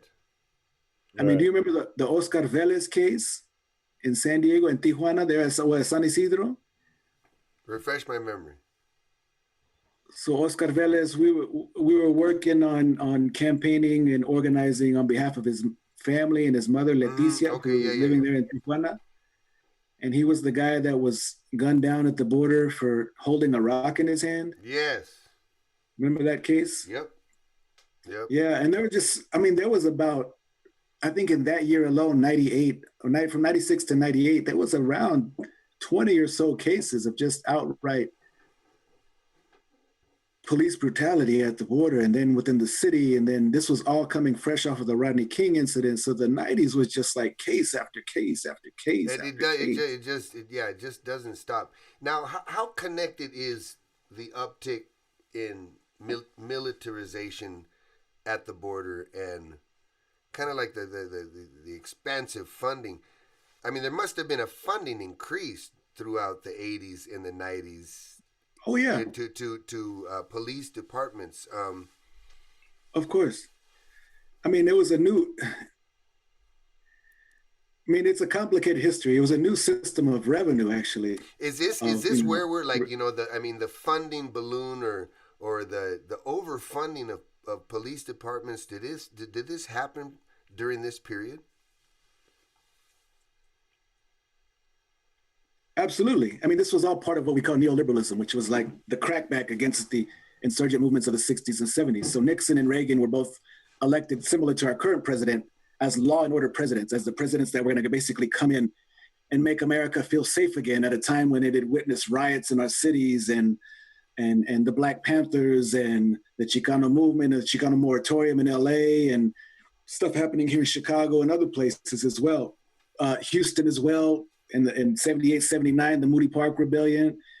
So, these elected officials came in under the auspices that they were going to bring law and order, that they were going to be the people that protected basically the suburbs from this kind of wave of threatening insurrectionary violence that people were witnessing every day on their news feeds.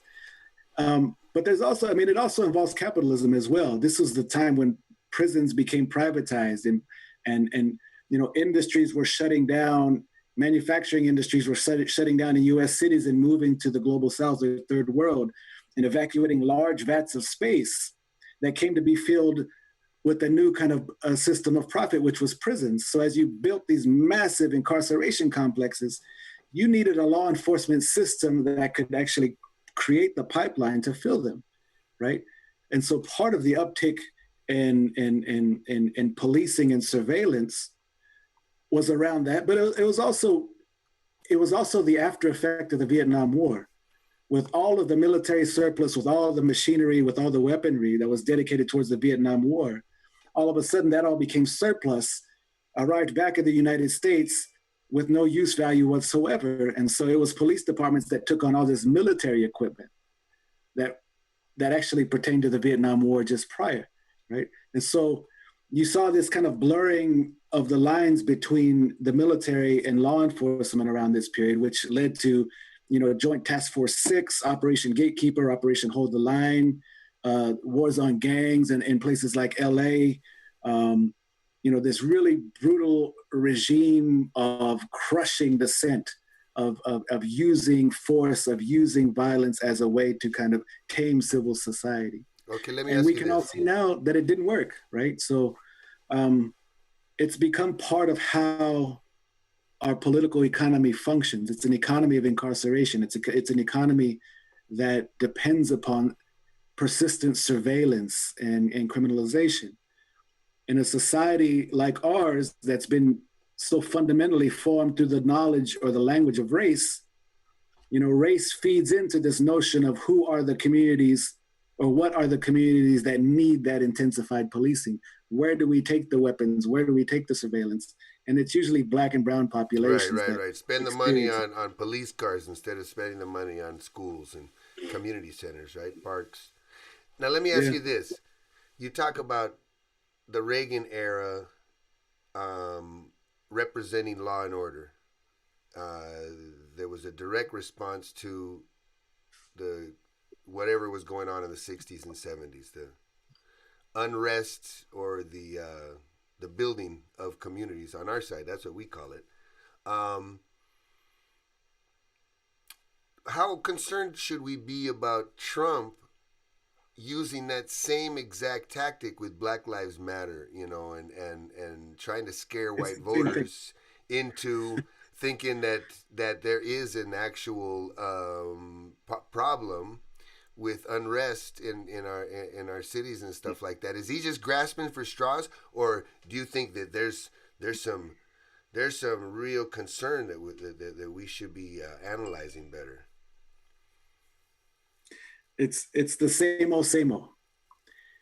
It's the same old politics. It's the same kind of law and order rhetoric and campaign strategy that depends upon the ignorance of the masses and their susceptibility to something in our field that we call moral panics, right? So elected officials, law and order elected officials, since Reagan and Thatcher, the term moral panic was developed by British scholars in Birmingham, at the University of Birmingham, to talk about the ways that the Thatcher regime,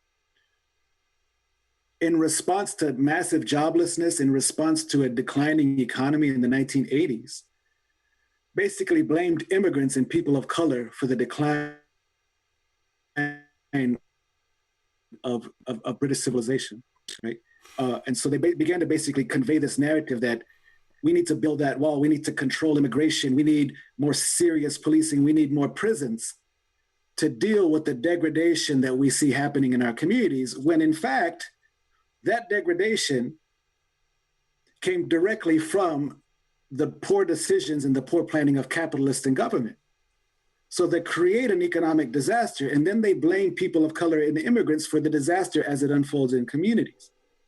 And the way that they get elected as the persons who can cure that is by creating or campaigning via these moral panics of basically saying, you need to elect me, I will be tough on crime, I will be tough on gangs, I will be tough on immigration, I'll build a wall, I'll build more prisons, I will save your family, I will save your children, et cetera, right? So we've seen it time and time again. And I think that there's a reason why the current president uses old motifs and uses rhetoric from decades ago, centuries ago. At the last State of the Union address, our current president, and this was in February 2020, closed his speech with references to the Battle of the Alamo by basically saying that the American ethos was forged in the taming of the wild frontier. And he goes on to say, men like Davy Crockett, right? And then he says, and the beautiful, beautiful Alamo, we'll never forget about the Alamo. Now, that's all dog whistle politics. That's all about moral panics. That's basically saying, I will defend this fortress from an invasion. I will build a wall. I will be the person who protects you from this mythical zombie invasion that people have been warning about for over a century. But that has never happened, right? And so it's moral panic. It's a diseased form of thought that preys upon people who are ignorant and vulnerable and who feel guilty about privileges they currently have that they know they never earned. And people like that, people who know that they're sitting pretty, as not a result of their merit, not a result of their hard work, those types of people feel vulnerable to change. Black social movements, in particular, mandate change. White people respond to Black social movements via the politics of moral panic, right? And so we have an inversion. The shit's flipped upside down. White nationalist violence is the primary problem and the threat to our security right now. But much of the polity is convinced that groups like Black Lives Matter are the primary threat and want to inflict violence upon innocent suburban communities, when there's no evidence of that actually being a tangible plan, goal, or priority. Happened. Yeah. In any event. So it's mythology. It's mythology. It's the biggest trick that's ever been played on human civilization in my eyes. People from another continent invade a land violently, occupy that land, build a fortress, encamp themselves within the fortress, and then complain about being surrounded by savages. And we sympathize with the people in the fortress, forgetting that they themselves created this tension. They themselves practiced violence to create this condition. And rather than sympathizing with those that are criminalized as a threat to the civil society that's entrenched within that fortress, we sympathize with the people inside the fortress. That's the way the politics of moral panic work. And as people of color, we get bamboozled to wanting to get inside the fortress too and defend its walls against the threat of invasion, right? Mm-hmm. So that's just an old strategy that's been around forever. Oh yeah, I mean, you're basically spelling out the plantation system, right? I mean, it's like the whole slave house and the plantations and sort of the sacredness of the slave house, and the slave house represents the property, right? That is the jewel of the plantation. That's that's what we're defending. I mean, when it's all said and done,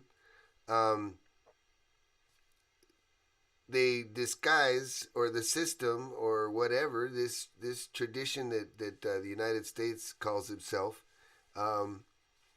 disguise this struggle as some sort of battle, when really they're just trying to protect their property, which is which is a result of this myth that they've created that we either buy into or we don't, and they use these tactics to just straight out fool us, man, but That's why, yeah. That's why I love the tune "Back in the Hills." Yeah, man. Because that's what it's all about.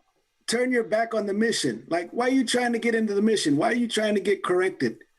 Why do you actually seek a place in a correctional institution? Our salvation is in the hills. Literally. Our salvation is in our ancient cultures that have been left behind for us, that are part of our ecology, thousands of years old. But we want to live in a stinking mission. We want access to the stinking fort when we have a forest and a jungle we can live in, right? So when you sing that song, we've been taught to live like slaves. We've been taught to eat what they feed us. We've been taught to just fall right into the guilt trip that things like parentage and materialism creates. And we just follow that carrot like a donkey, man. So what's that chorus from that song? From Back in the Hills? Yeah. We're back in the hills now, ready to fight for our freedom. Let freedom reign. We'll build a resistance, set our souls on brighter days. Let freedom reign. And here comes my favorite part. Go. Keep going. The people will hold the fire. Justice our true desire. Build up a brand new nation. Ready to serve I am.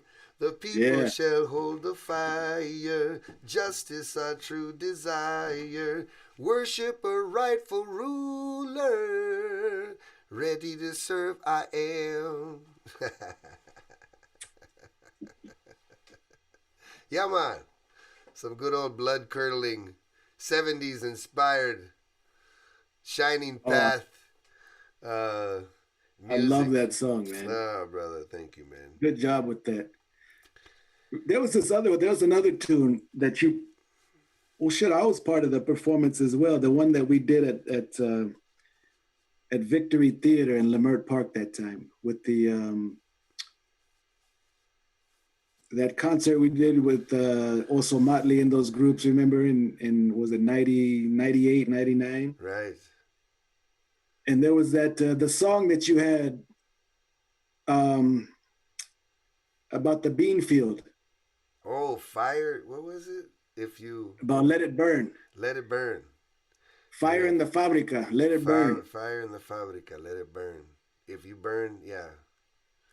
How did that one go? Beef. Gosh, I think we just put that song together for that event, but it was the idea of, that was rather than be slaves, let's burn the property. Let's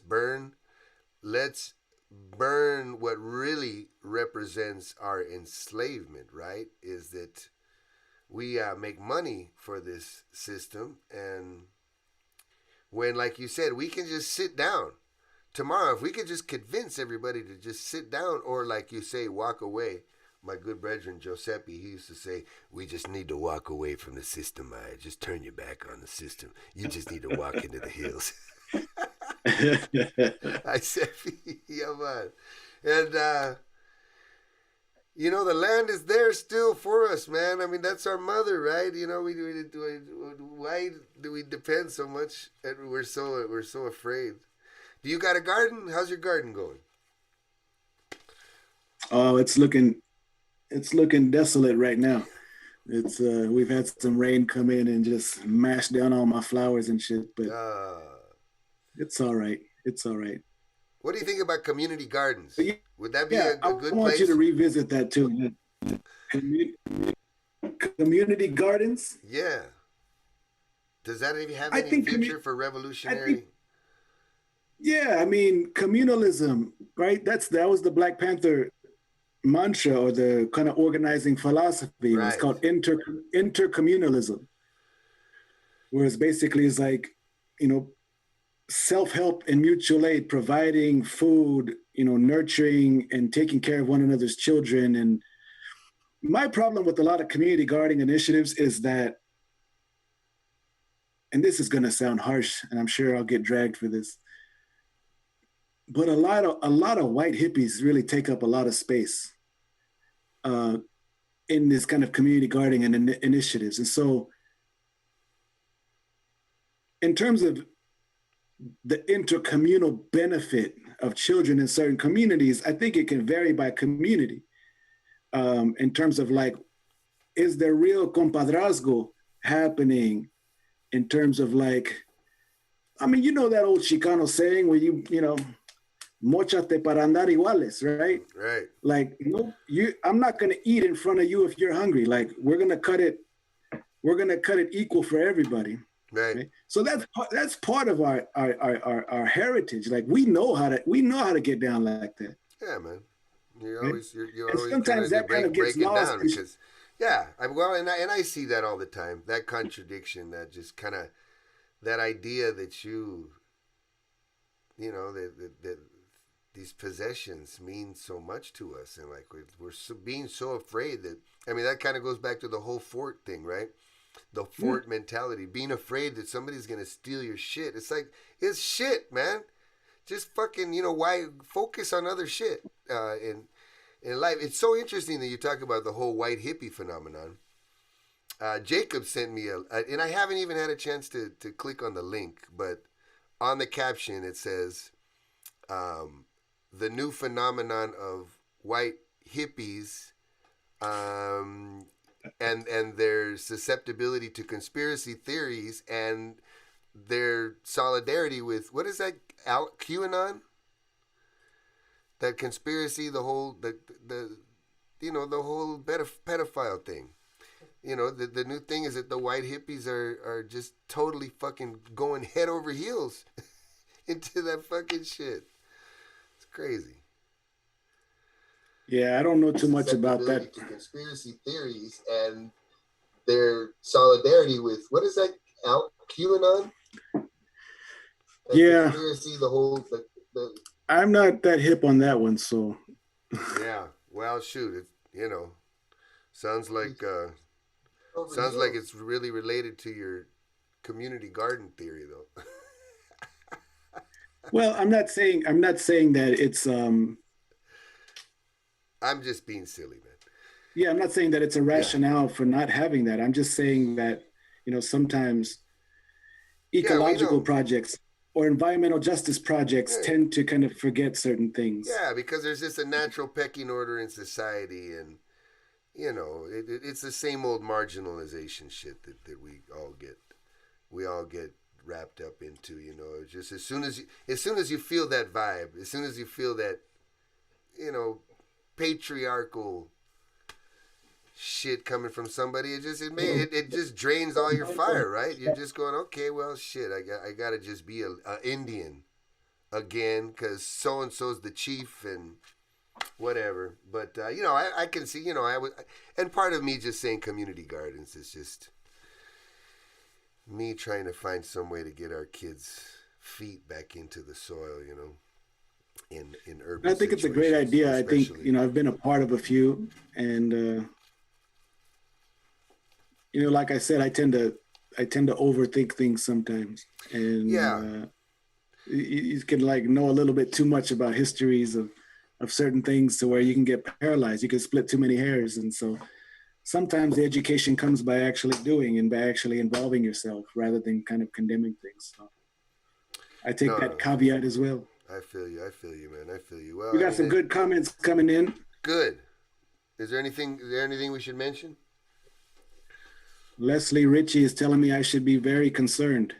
Oh, okay. I don't know what that means. Okay. Well, laptops. Oh, by the way, we bought 4 laptops. I guess I can ask you about it. For kids here in Ensenada. Raul wanted me to remember that, to remind everybody that we're gonna Vamos a poner el programa. Okay, cool.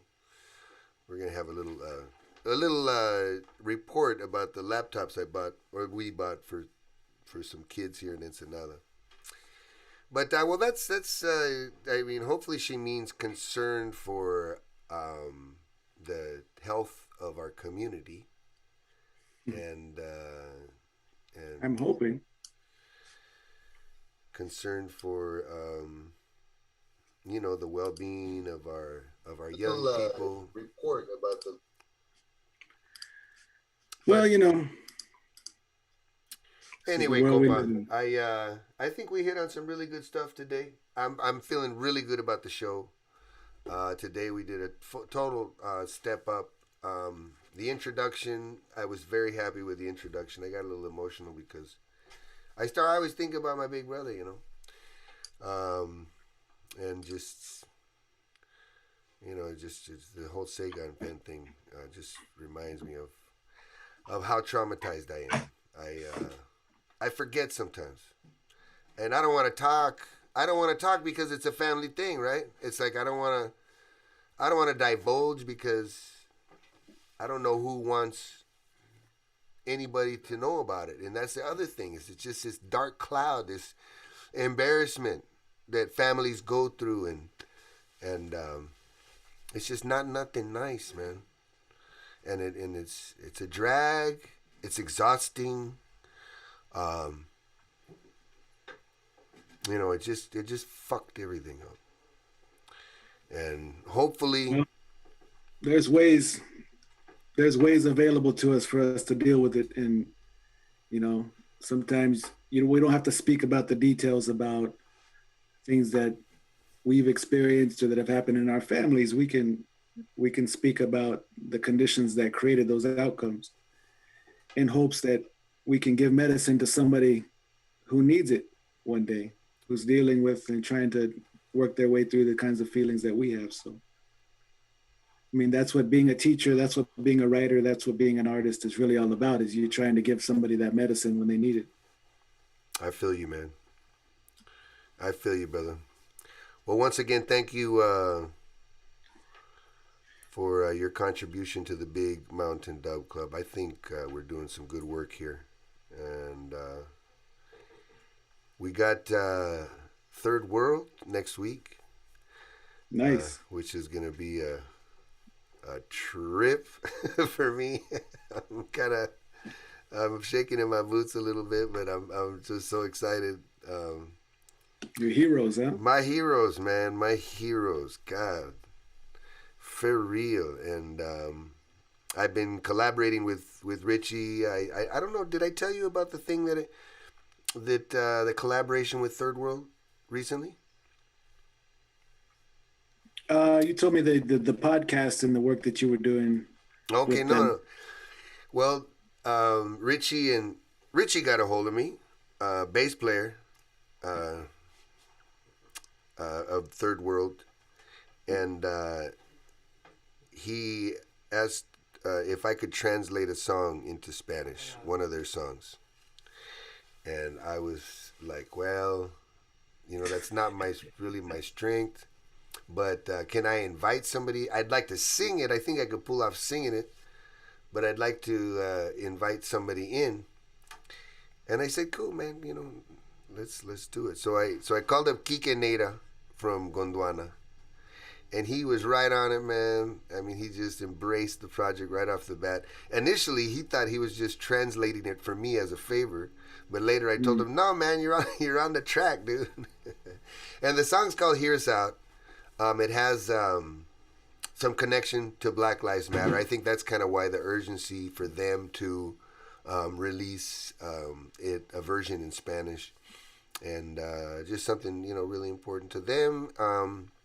We hadn't really linked in a while, so it's kind of just been this whole thing, and that's how I hooked up with Bobby. Bobby was actually the liaison in this whole thing. So yeah, man. It's gonna be a cool little project. I'm not sure exactly when it's coming out.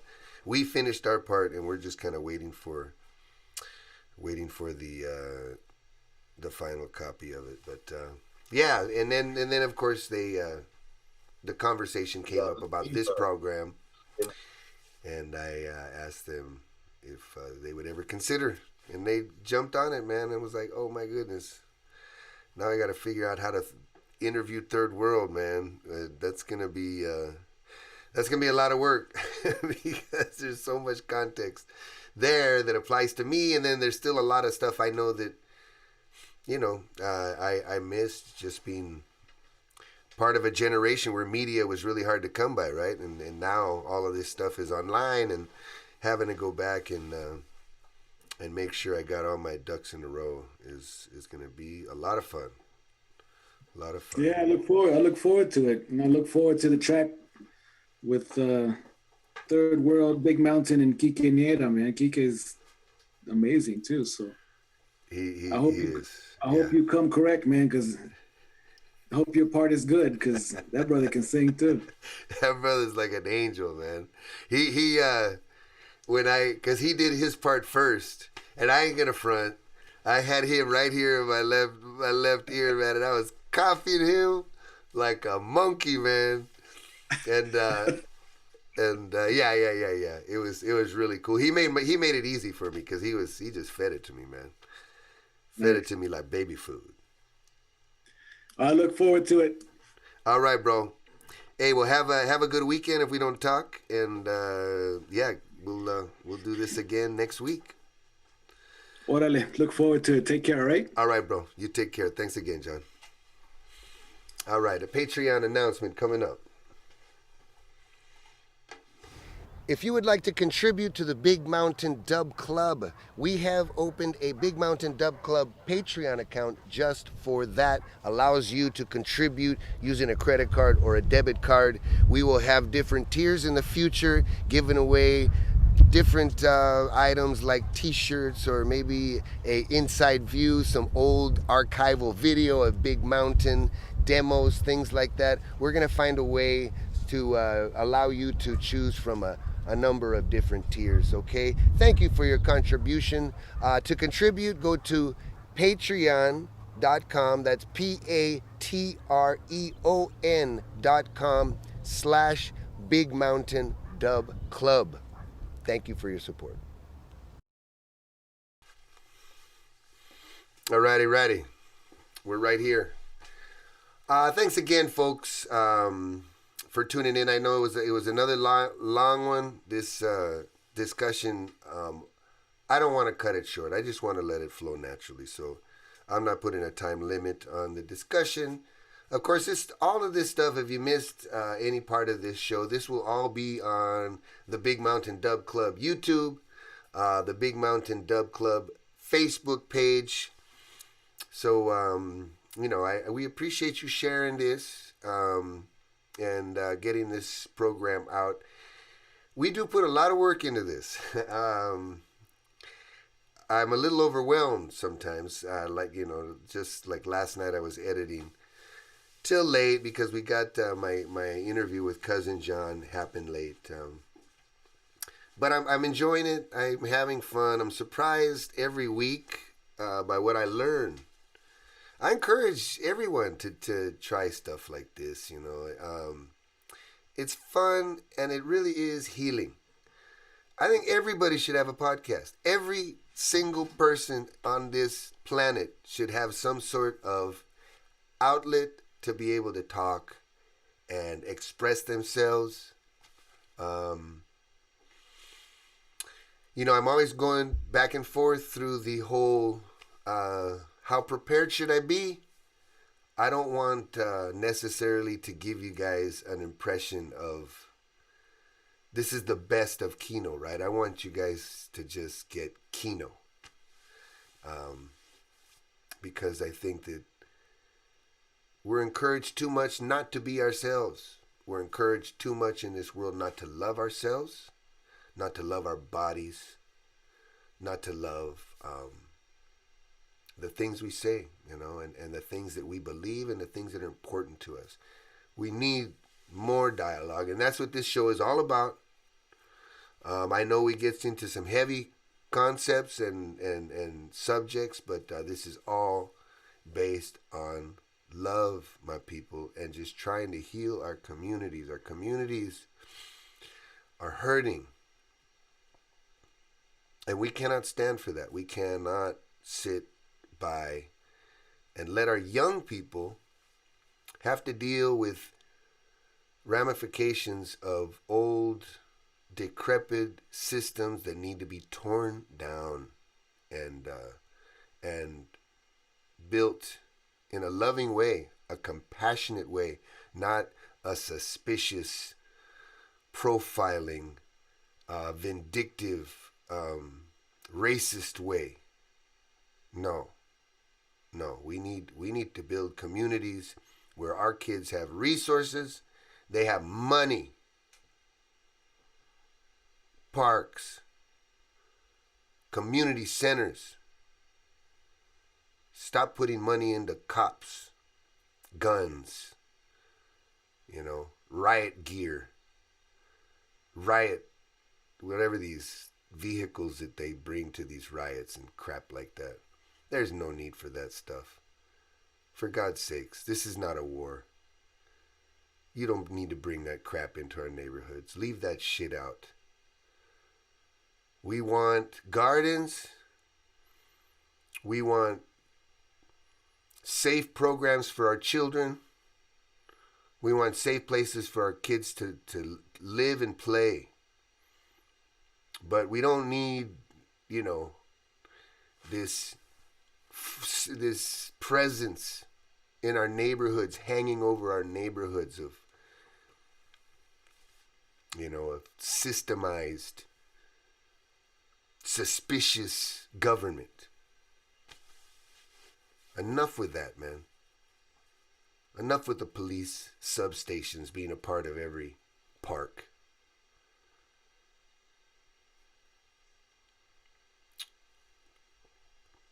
Thanks again for tuning into the Big Mountain Dub Club. You guys, spread your love, man. Believe in your love. Your love is powerful. Your love is powerful. So you use that love that you got. You pull it outside of you. And you bring it into your neighborhood. You bring it into your neighbors. Your family, the people that are right there where you're living, because that's where we got to start. We got to start right where we live. First and foremost. Priority number one. Big Mountain Dub Club, episode 4. Big respect. Once again, we got a little message about this laptop program. Again, I started a GoFundMe to purchase laptops for some kids here in Ensenada that, because all of this online stuff, it's really difficult for kids to raise money for these expensive devices. So far we've been able to buy 4 laptops. We're going to give them away, probably not report on them next week, but the week after.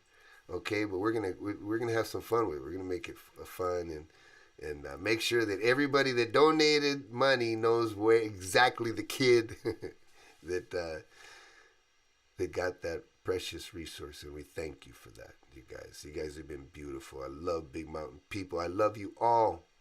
Remember, it's all about building bridges, man. Don't get offended. Don't get offended. Stick with us. Stick in the conversation. All right? We're not going to pull punches in this program. But we are going to approach you with love and everything with love. Guidance and protection. Big Mountain Dub Club. Okay, everybody, I know all the wonderful folks that have helped us in GoFundMe for the student Laptops for Student campaign. Thanks to your wonderful contributions, we have $1,401.33. Again, I said we had chosen this Chewy Hero Pro 14.1, and we're going to go to checkout. Heroes. All right, here we go. Count 4. 4 laptops, $1,292.96. So that's going to leave us a little over $100. I'm not sure, hopefully this campaign's going to continue. All right, so here we go. Time to place your order. Place that order. Order has been executed. Thank you. Your order has been placed. Estimated delivery September 20th through the September 22nd. All right. We did it. We did it. 4 computers going to 4 students right here in Ensenada, Baja California, Mexico. Thank you for your help. Love you guys.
La vida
sucia, guerra sucia.